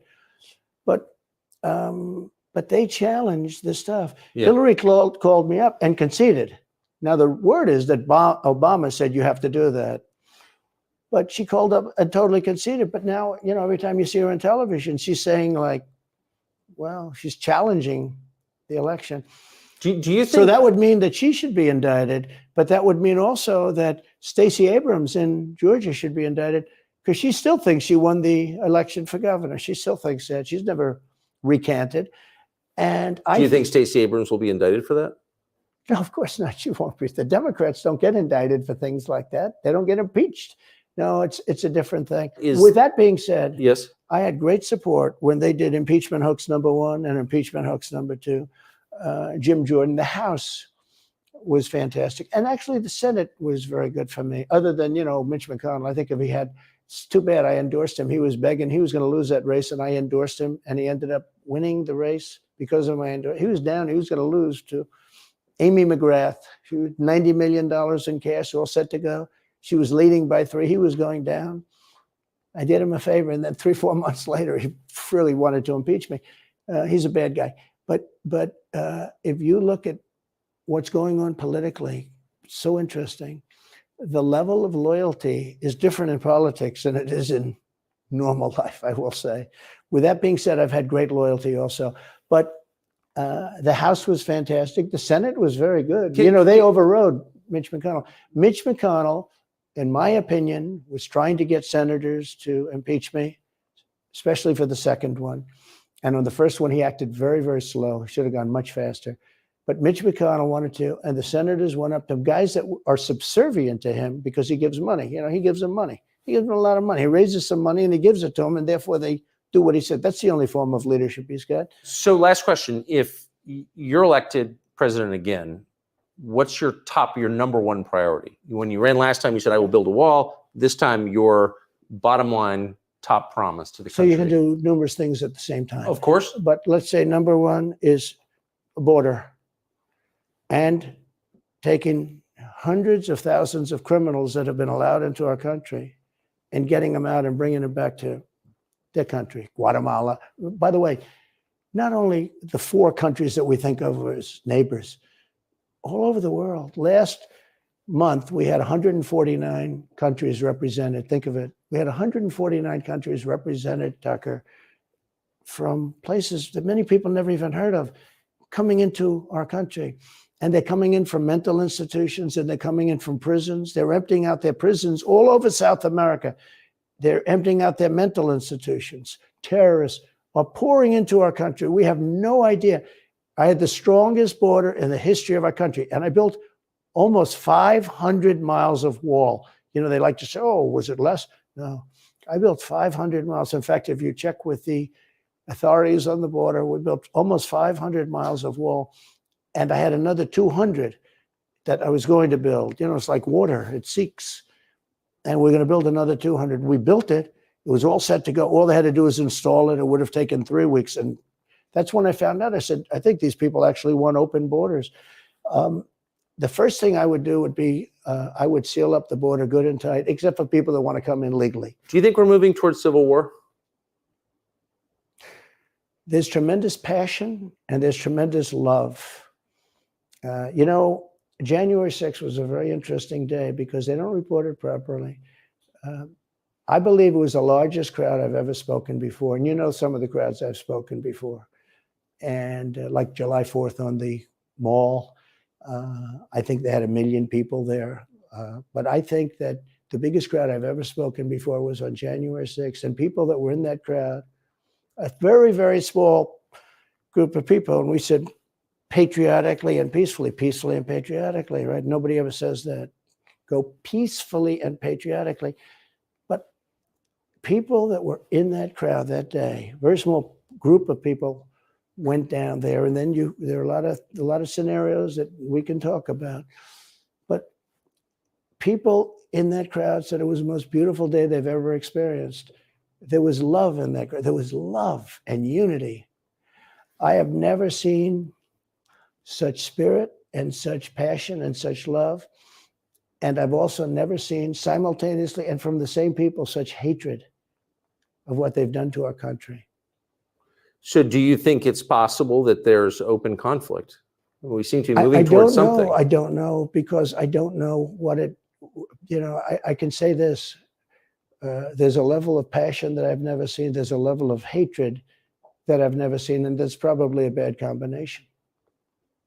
Donald Trump, thank you. Thank you very much. Very much. Thank you. That is a bad combination, by the way. Bad combination. Thank you. To say the least, and that is why tonight we are seeing blockades in BC. It isn't just about the wildfires, it's about the erosion of trust in our institutions, even our fire departments and police services. And this is a serious problem. Thoughts on Donald Trump's interview? Well, obviously, first, compared to the borderline chaos at times of the debate, rambunctious would be a word for that. This was rather boring, comparatively speaking, right? And I didn't hear anything new out of any of that. So, but that aside, that's not true. I'm hung up still on the Epstein thing, and Trump missed a great opportunity. He completely blew his chance there. Now, I'm sure he wasn't expecting Tucker to bring that up, but he should know that the left continues to try to peddle an old photo of him with Epstein endlessly from decades ago, right? As, oh, look, Trump and Epstein, Trump and Epstein. Well, there are a lot more recent photos of Epstein and Bill Clinton together. And, the usual try to deny that by the left. And Trump missed the chance to address that. He should have pivoted that on Tucker. I would have said, look, yes, there's an old photo. Epstein and I moved in some of the same circles. A picture of us was taken at the party together. It happens all the time amongst celebrities or politicians. People want their picture with you. You take pictures with people, you don't know what they're about. But when I learned what Epstein was about, I banned him from Trump properties. So you don't see any recent photos. So you think he should have taken a hard line against Epstein in his answer, is what you're saying? Yes. Ignoring the suicide or he was killed issue, pivot to what is his strength. I banned him from my properties. Bill Clinton was seen with him, recently before Epstein's arrest. So politicians, a lot of politicians had ties to Epstein right up until he was arrested. I didn't. He could have made that a positive. I think that Tucker was trying to give a nod to that part of the Trump base that has, the welfare of children sort of front and center. Yes. And I think I saw it as him trying to throw a softball over to Trump to get him to knock one out of the park. I think you're kind of right. Trump kind of missed the opportunity to capitalize entirely on it. But I could see exactly what Tucker was doing, and that was to send a message to a very specific part of the Trump base of support. And the answer that I would have pivoted to plays to that. I wanted to protect children. I didn't want anything to do with him once I knew what he was about. But Bill Clinton, on the flight logs, endlessly back and forth to Epstein Island, right up until before he was arrested. That the left completely ignores. But an old photo from decades ago is a big problem. A celebrity taking a picture with somebody at a party is an issue. Clinton ditching Secret Service on the flight logs to Epstein Island. Nothing to see here. That was his, yes, I'm a protector of the children. And also then to go on, I stepped up efforts to eliminate human trafficking. Arrests regarding human trafficking skyrocketed during my administration. So yes, he could have hit the ball out of the park. he missed the boat. You know, it didn't feel like an interview for a candidate running for president. No. It didn't feel like that. It just felt like another run-of-the-mill sort of interview. I thought it was a good interview overall. I think there was a lot of regurgitation of old information. I think it got a little bit better at the end, but there wasn't anything in there that it was like riveting in the sense that it was going to engage you and get you to get out to vote because there was something new in there that was motivating. You keep pushing back on my calling it boring, but yeah, that's why I say it was kind of boring. It did pick up from the start, and we did get some things I think that were of value there. But yeah, it was just too weird a setting and just didn't deliver what I think Tucker was hoping that he would for Trump. Okay, so what do you think, Joseph? Was Trump wise to do this instead of do the debate after watching what happened tonight? Again, I am of two minds. As a voter, I want you to debate. Have the balls to get up there and take on those who are indeed going to take pot shots at you and avoid them. Show, again, this would have been a chance, had he done the debate, for Trump to show his character has grown. He's grown up a little, and he could take the pot shots and then in turn say, I'm focused on Biden. I'm focused on Biden. This is what I'm going to do. Take your pot shots. I've grown. I've gotten better. But I understand also from the strategic standpoint that you mainly only have downside and want to avoid it. But again, you've got to address the independents. You cannot win with only your base. So at some point, you have to do them. So at the end of the day, I come down on the side that you should debate and you need to show you're above all that other pettiness. Was the president. I am going to be the nominee. I am going to be president again. And I'm afraid the main reason he avoided the debate is, again, his 6-year-old antics still are there. I don't think he can control himself. And his comments on a possible civil war, what did you make of that? Again, like with the Epstein answer, he tried to play the politician and the just get me off the subject. That's one where I don't care who you are, that is a road you don't want to go down. So I agree with his attempting to be careful and choose his words carefully and wanting to avoid going there. And what much else can you say than what he said? Passions are high. He did not incite January 6th, and he doesn't want to certainly say anything that could incite something now, right? So I think he was presidential on that segment. Vaccines.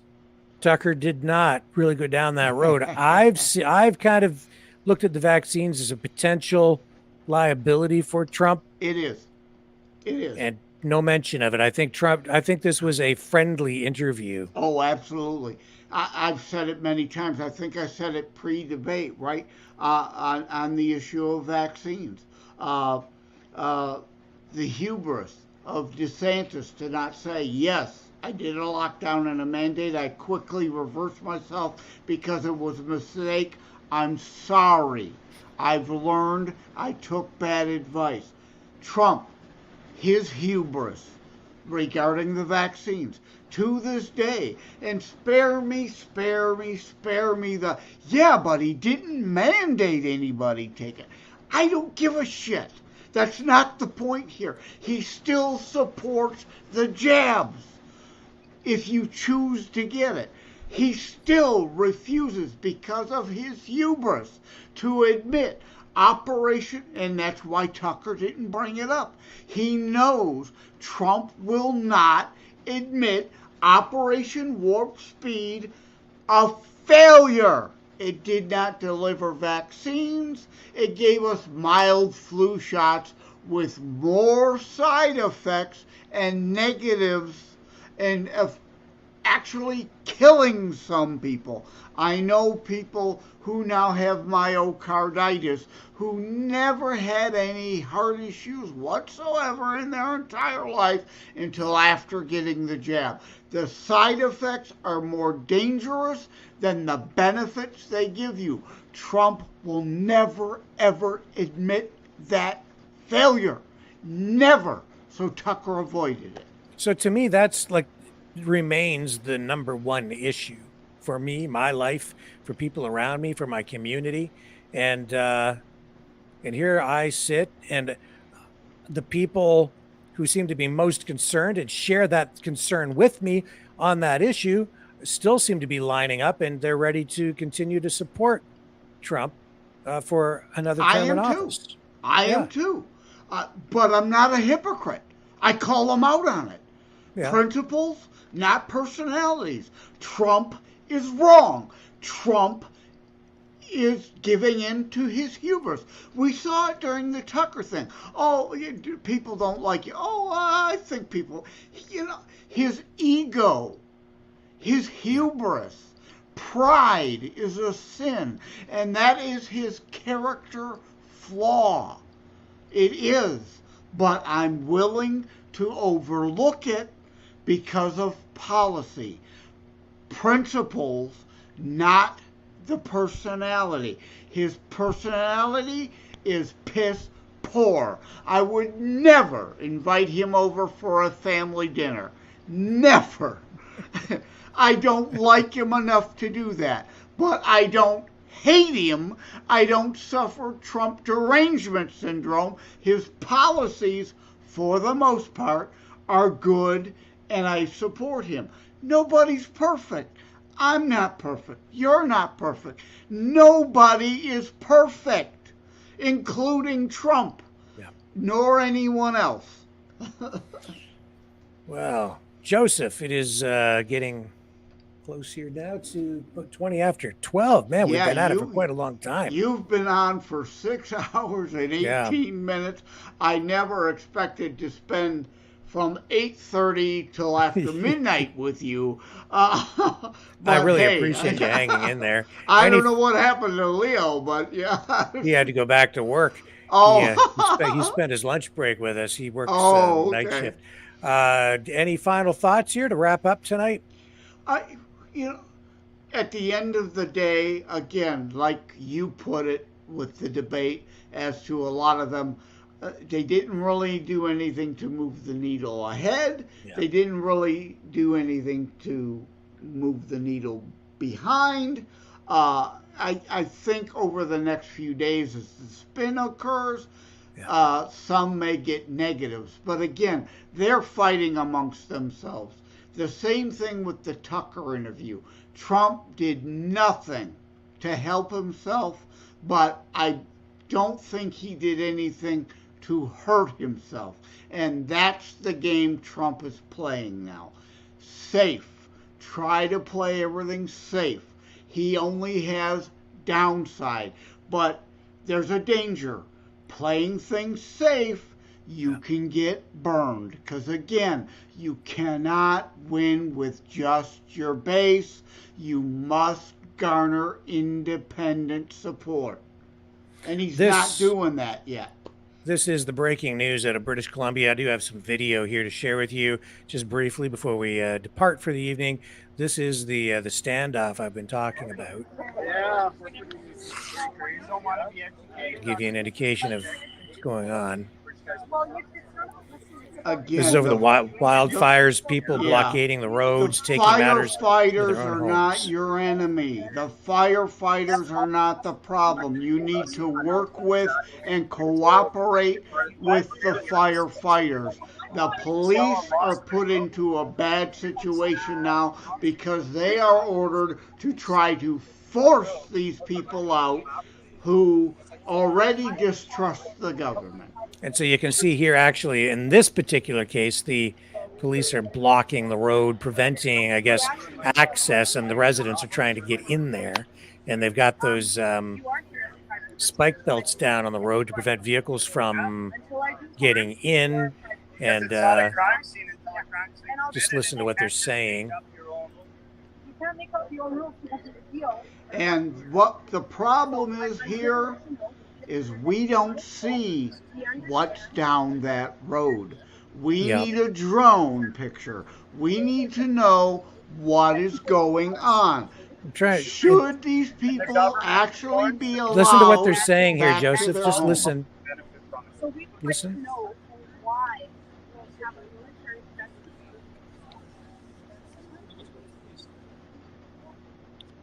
What about Adams Lake and moving forward? A lot of us how come those military police are driving in low-fade barricades here? All these people at barricades, when you're not here, you're just locating morons. And how come we got so many vehicles here? Yeah, no, I saw it. I just wanted to see that thing. They want us to see something. This is in BC. They're trying to take in food and water to this town. Look what's on the highway. So they're trying to take water down the road, and they're preventing the people from going in. Obviously, because they're trying to tell the people it's not safe. Right. Well, you have a right to defend your home against criminals or fire. Now, you're restricting us. This isn't healthy at all. If it is indeed truly so dangerous and that area is going to be overrun, show evidence. Show some evidence of that. Where's the drone footage? I'm sorry, it's not safe. Here's why. Not just because we say so. So I don't have enough information from this. What they're also doing here is, if you listen to them, they are reciting specific language that they think is going to circumvent the authorities' jurisdiction,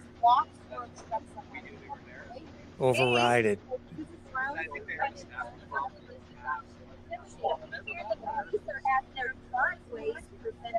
Yeah, that is not true. They are not. That's not true. You know, sometimes I'm sorry, but I believe people that are there reporting it. I believe what you're saying. Are you from here?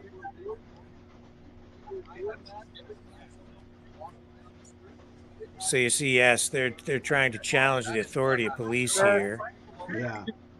Well, now that woman asked a good question, or made a good statement. She is saying there are people still there who are reporting to them things are okay. Come back, help.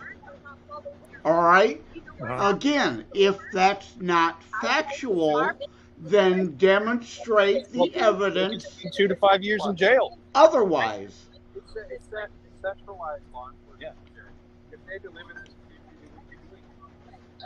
yes, sir. You've lost all these officers. I can see both sides of this argument. Where do you live? The cops, unfortunately, are put into a position of being ordered by some bureaucrat with a power and control fetish, wanting to exert their will over these people and these people's rights to access their own homes.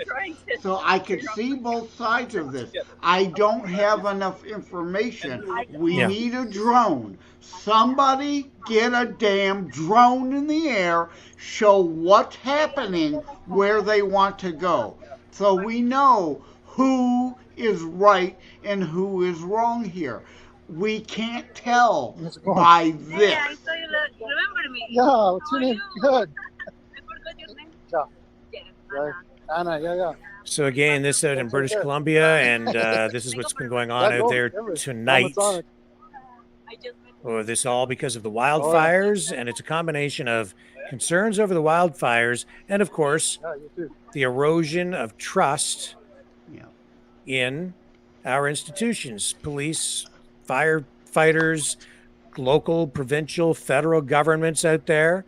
People have they just have lost trust, and it all really stems, Joseph, from the pandemic and the lockdowns and the mask mandates and the vaccine stuff. And people had a belly full of that, and as a result, the lies that the government told. Now look, I'm looking at this again. I'm looking for anything that gives me a hint of what side or the other is probably correct here. Let me say, look at that sky. Look at when the camera pans up. I don't see any ominous smoke. I don't see any hint of wildfires are blowing rapidly this direction. That's because they know. That's the only evidentiary thing I see in this video that supports the protesters over the government. But again, what's this guy saying? When it was all legit, and they actually called upon the people to provide aid. I was in high school taking a forestry program, and they called all of us down to do it because we were qualified. This is something else, and people need to be aware, and they need to open their eyes. Hey! All you guys, take and listen here for a minute, okay? All of you, listen. I've been talking to the powers to be over there for a little while, the forestry, the fire commissioner, and whoever it may be.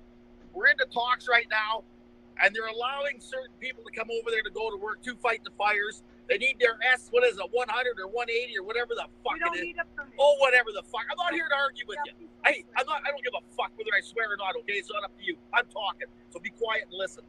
Okay, we've been over there for a couple days talking to these people over there. They decided to say, hey guys, you take to go get your lesson, you go take your course. If your course is expired, go take it online. Go over there and talk to the fire commission. We will hire you up. We will give you a job, and we will pay you to go to work. They're making small moves to get along with us. It's a step that has never been taken before, and they're willing to start working with the people. So you can either believe that or know what you're doing. Are they going to provide aid for you guys? I can't answer that fucking question. Okay, that's your duty. Just remember, that's your duty. Whether it be their duty or not, again, I tell you what, I've got into more fucking trouble than the average one you guys have. Right? Anyways, I'm here. Again, they're making moves and making an effort to try to make it better, to try to work for it. Excuse me, were you charged by the police earlier? I'm not making a comment on fuck all to you. Well, why are you standing on their side there? Well, because I can stand right fucking here. But why are you standing on their side? Because I know I have a right to be here. Well, so do I then, I guess. So what I'm trying to figure out is what's your volition? You know what? My intention is because you were just charged by the police earlier today. No, I wasn't. We just want to make sure that people have what they need. I tell you what, And we've been as told all as I can say, I got lost. I got my fucking month burnt to the fucking ground over there. The same thing. As all I do know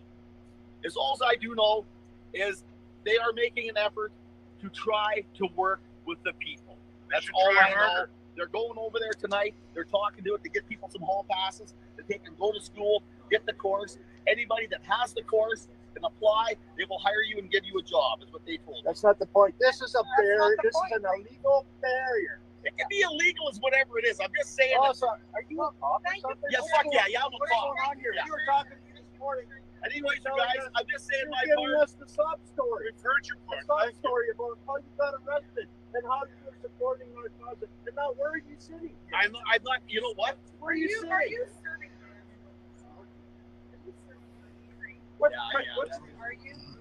Well, the more and more I hear, the more clear it is there is no immediate threat there to not allow them through to go to their homes. I don't know. We don't really know. So you got a relationship with him? Oh, you fucking right, I got a relationship with him. Get my mother out of trouble steadily. But anyways, you can go anywhere you want to go, whatever you want to do. You can jump wherever you want to go. As a conversation we had earlier, the conversation was trying to get along and trying to work together in an amicable situation. Yes. So anyways, yes, it is. 100%. No, I don't. I tell you what, it wasn't earlier on today. What did I tell you? That we're going over there talking, and it has progressed, and they are willing, and they are moving, and they're willing to take and give the people jobs that have the course. We're putting on the course. People that want to stay have food, water, and fuel. I can't. That is a duty. I can't do that part. As all I'm saying is they are making moves to take and loosen up a little bit and start letting people do what they're doing. That's all I'm saying. So that's all I can say. Well, that's wonderful. That part is good, yeah. It's just a matter of making sure the people who are there that need help are provided that help. And so far, we heard they haven't been. So we're trying to provide that for them. Trust me, if it's going to be handled, then great. But if we start hearing that they're restricting that and people aren't getting what they need, it's all we can do, even on my side. It's all we can do is wait and find out to see what happens tomorrow.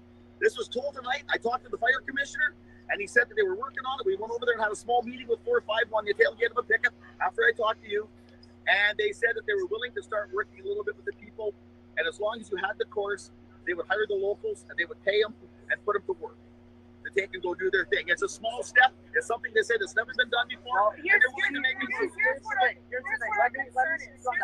There's a lot of fire trucks and stuff driving around there, right? So it's great that if they want to hire you know what the problem is? we want to make sure there's safe passage for those who are over on that. I can't answer that question. As all I can say is they're starting to loosen up a little bit and starting to work with the people. That's all I can say. They're making an effort to work with the people. Now, they're all just repeating themselves. Yeah, you know, I'll tell you what I'm hearing here is this is a terrible situation. It is, if you are in a position of authority and you allow them to go, and anything happens to any single one of them, anybody gets even hurt, not just killed, but hurt, your ass is grass. Yeah. You're going to be held accountable, and then people will be upset the other way around and say, well, why did you let them in there? You knew it was dangerous, and then your head is on the chopping block. We don't know what this guy's saying is that the local bureaucracy, the fire department, the municipality, he's saying they're going to actually work with the people, and all these guys have to do is if they want to go in, they can go take this online course. Probably takes an hour or two, whatever. So they have some sort of training or whatever, so that they can then be hired and then go in to execute different tasks to fight these fires, and then they would be covered by insurance. The people involved would be covered, and then all the the I's are dotted, the T's are crossed. Everything is done properly, professionally. You're not just allowing people to go in there willy-nilly and just pick up a garden hose and start fighting a fire. At least they have some direction, some training, some guidance. There's a structure of command. There's organization. You're not going to have people going in, getting in behind fire lines and maybe getting trapped because trees fall down. We've seen that in past weeks with past fires where people went around police and got trapped and they had to be airlifted out later, and resources had to be taken away from the firefighting to deal with that. And let's just listen again for a second. Something's going on here. Mike Law, how'd you forget that, eh? I don't remember nothing. You knew that guy back there. Well, I know that guy because my mother's always in trouble. Yeah, what you're saying is anyone in this crowd, if they let through, could decide 2 minutes later, oh, my ankle, I'm suing the government for letting me through. Well, sure, that could happen just as simply as a big money grab, or just they could truly just get hurt, and then the families they get killed, and then you've got inquests, and you have careers destroyed. The solution to that is an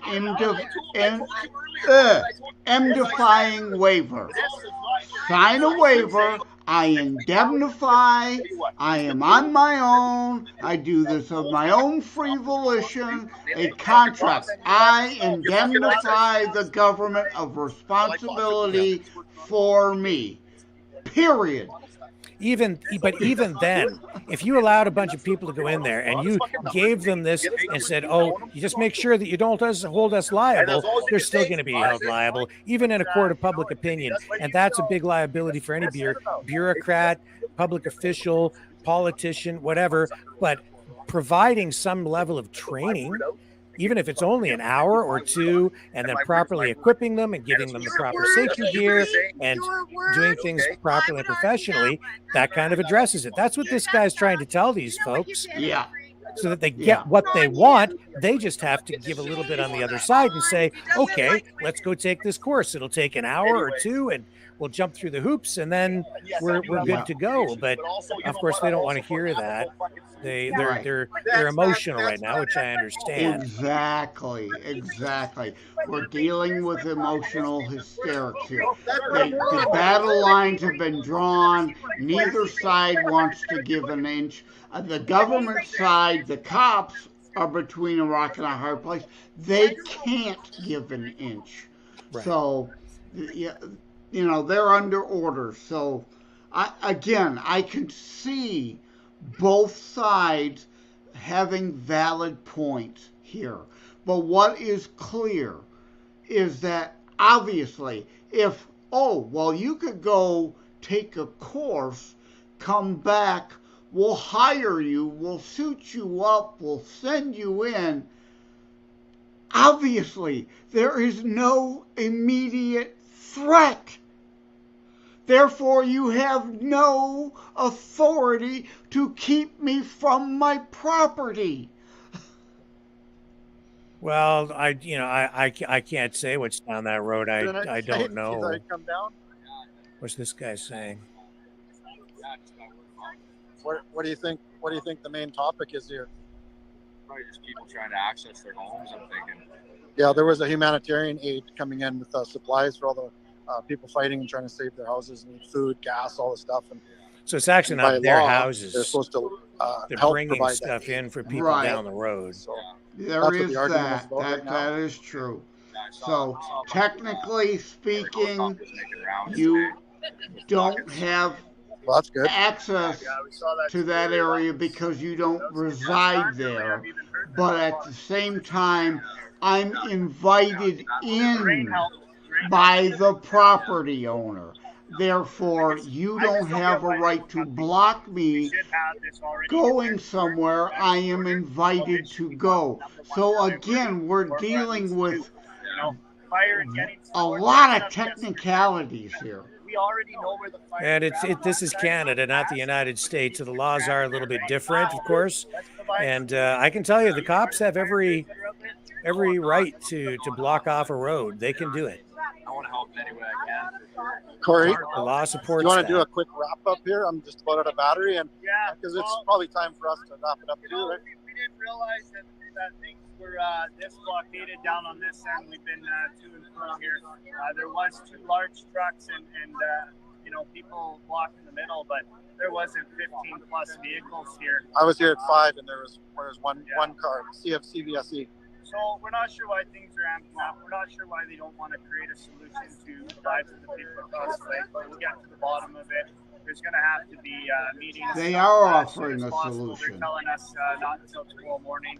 So we got a few numbers that we're going to be calling here, and the people want a solution. We want to know that they're not stranding or holding hostage people across the lake because they're scared to leave their home or scared to not have the ability to protect their property. We had people here with unattended animals today that haven't been able to get in. That's exactly why people are going across today, because they had to get to their animals, and they're just barely hanging on. So you can see that there's a lot of angst in the community, and we're just trying to come to a solution and show them their own documentation that gives us the lawful right to proceed and to do these things, in a way that isn't malevolent, but benevolent, right? We want to create solutions. Everybody here, is tired. It's been an overwhelming experience, and I pray that tomorrow we have some answers. I'll tell you what the problem is here, Joseph. They've gone down there. They've been given some sort of pseudo-legal advice, they've gone down there with these documents. Okay, guys, I'm going to wrap up here myself. And just wanted to show you what was going on. Like I said, like Corey said, they're just trying to provide aid. We have some elderly people here with animals, cats, chickens. They had to race out of there because of the fire. Okay. It's been over a week. Reptiles without all kinds of. What the hell are people bringing those things? People were here, seniors, stuff. They just want to know what's going on, and they get met with force. We just want some answers. Want some truth. Something seems suspicious. Yeah, we want some. Sorry, here. What would you like? we want a way in to get supplies to the people that need it. Yeah. So I know everyone's gonna be. Some people are gonna be on one side, one's gonna be on the other side. We're just on the side of truth and exposure what's happening in our country, and just let everyone know. So God bless everyone. Pray for some more rain, and then all this bullshit can end. Okay, guys, have a good night. Thank you. We can agree with that. Pray for some rain to help. And, this is another one of those situations where nobody is 100% right. No one is 100% wrong. There's a whole lot of gray area in all this. Again, each side has valid points and arguments, but I agree with you that guy is saying, look, there is no immediate threat. Go take this stupid 1-hour course and they'll let you through. Is that such an impediment that you can't compromise to do that?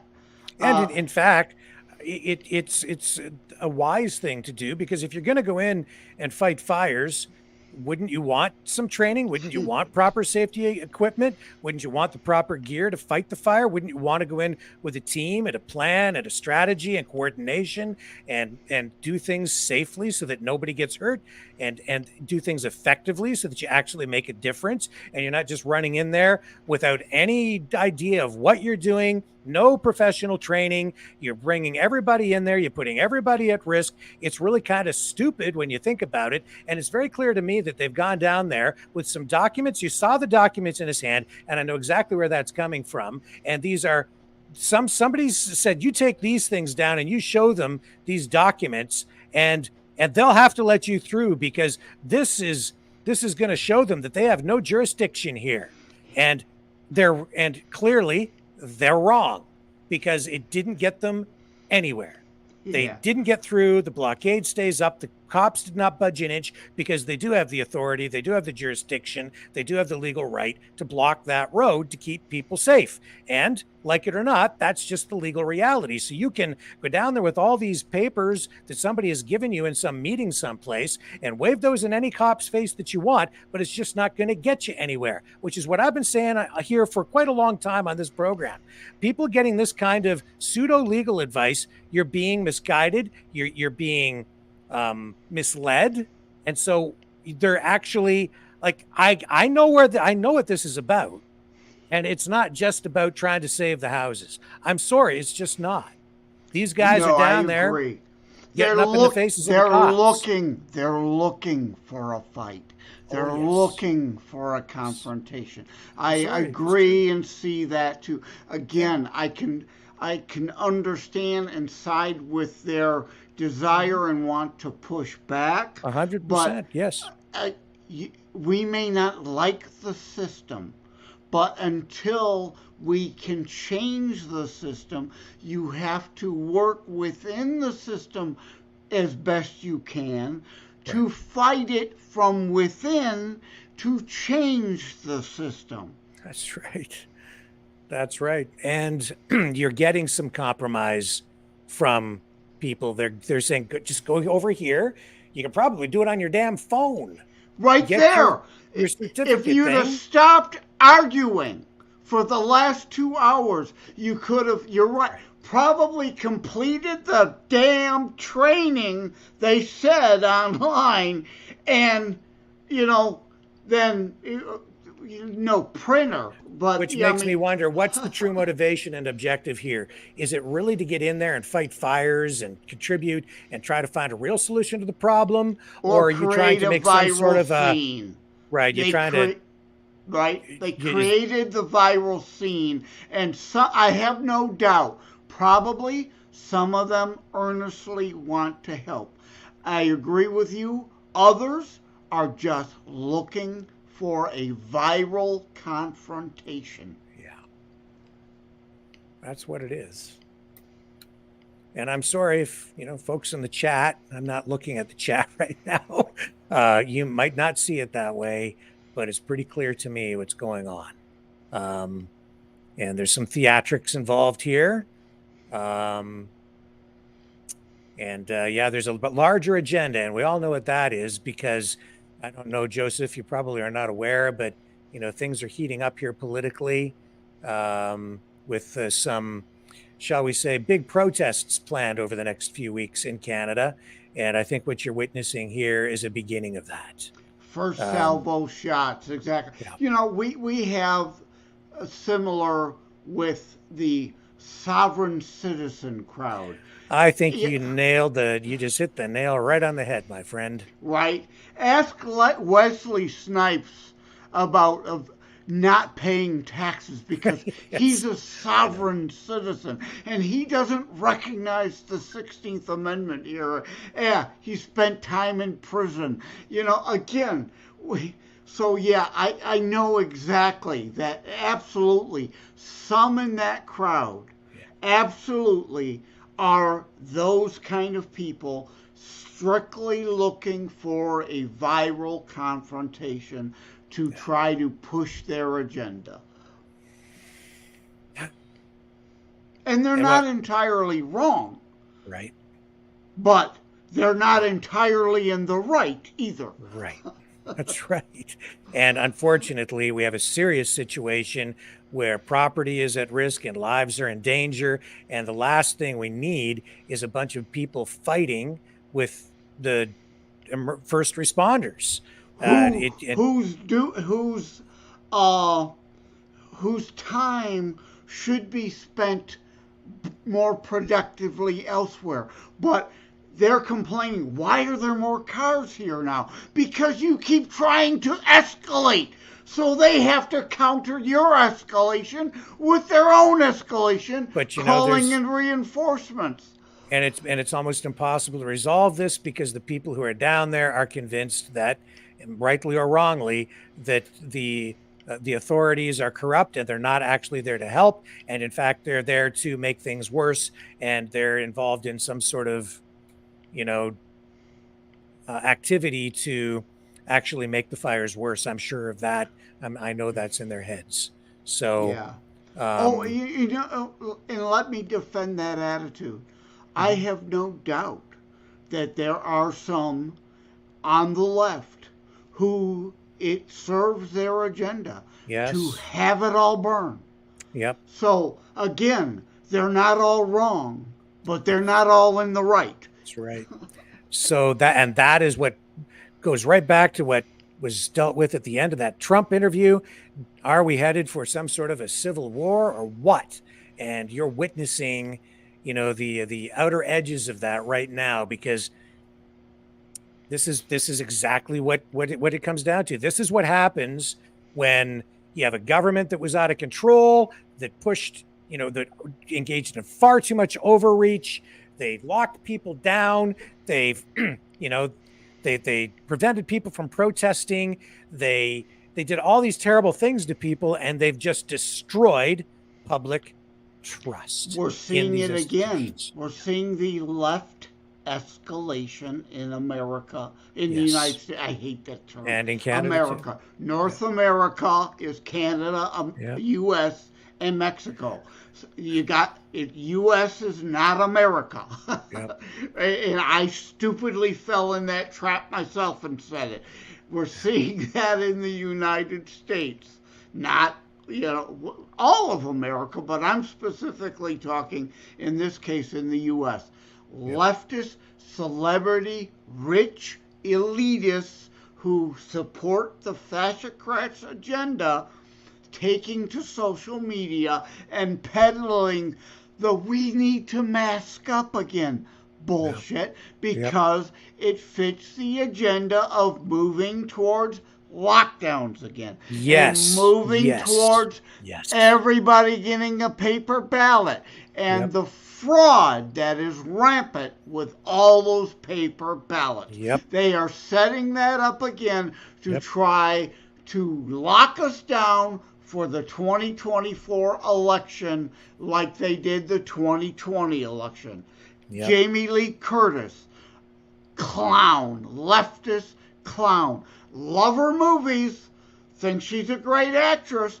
She's a leftist lunatic on Twitter today, wearing a mask. Oh my God, the Wuhan flu is coming back again.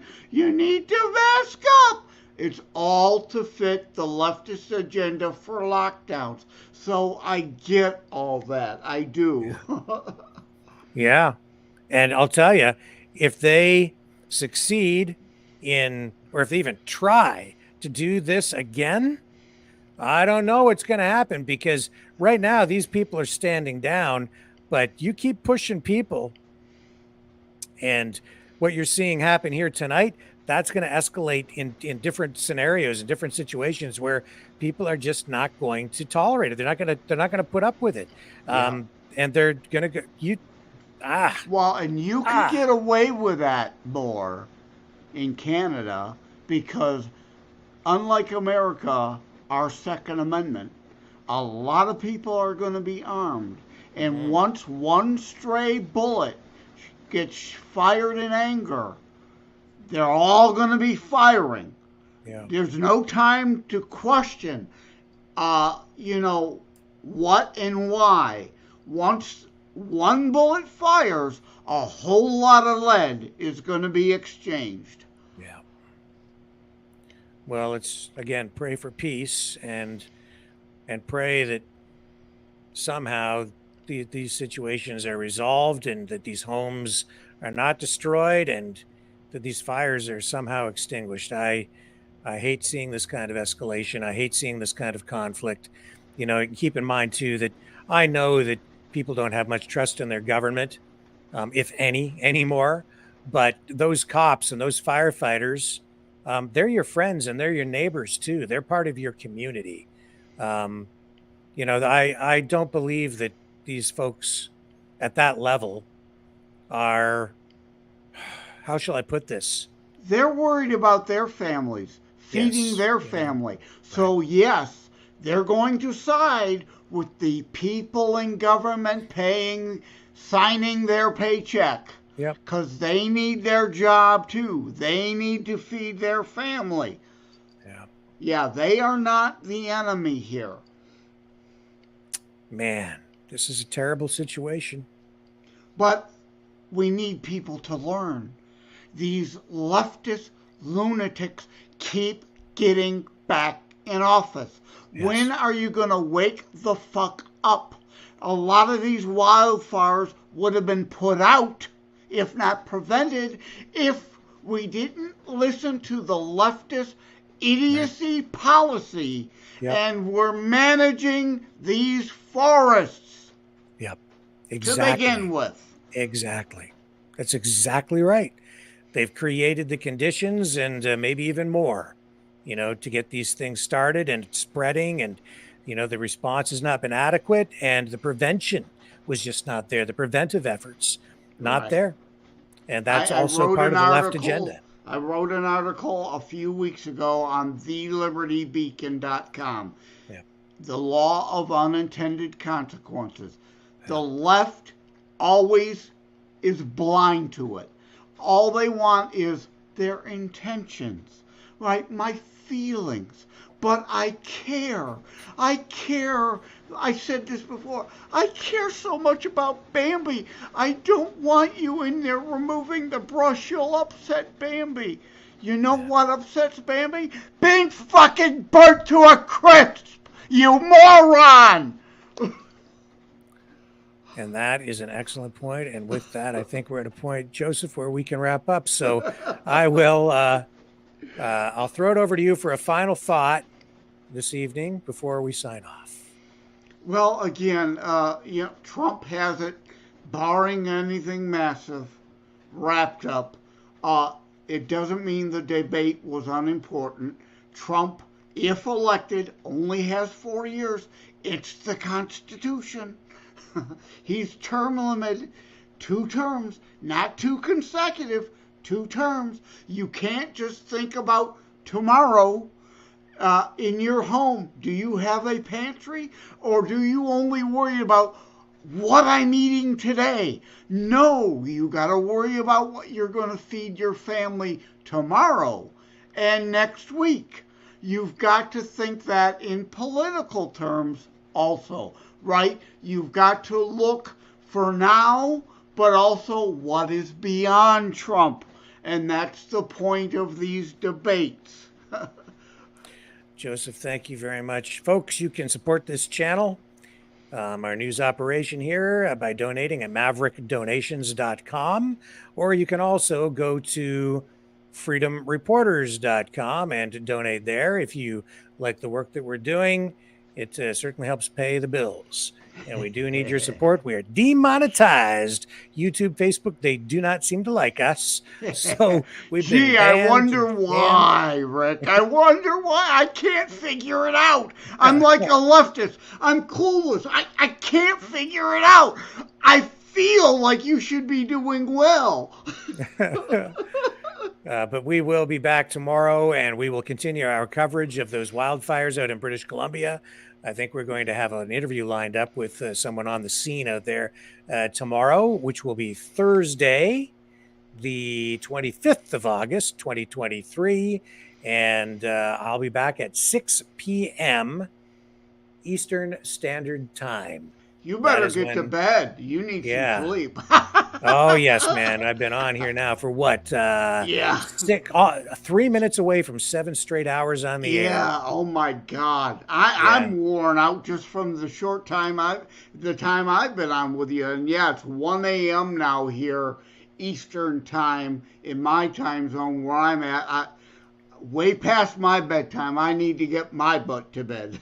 Yeah. Thank you very much, Joseph. Thank you to Kevin Michelizzi for appearing earlier in the program and bringing us up to date on the situation over there in Russia and Crimea and what happened with the boss of the Wagner Group, who appears to have been killed. And again, if you think that was an accident, I got a bridge to sell you. All right, folks. God 6 p.m. 6 p.m. Eastern tomorrow on the flip side.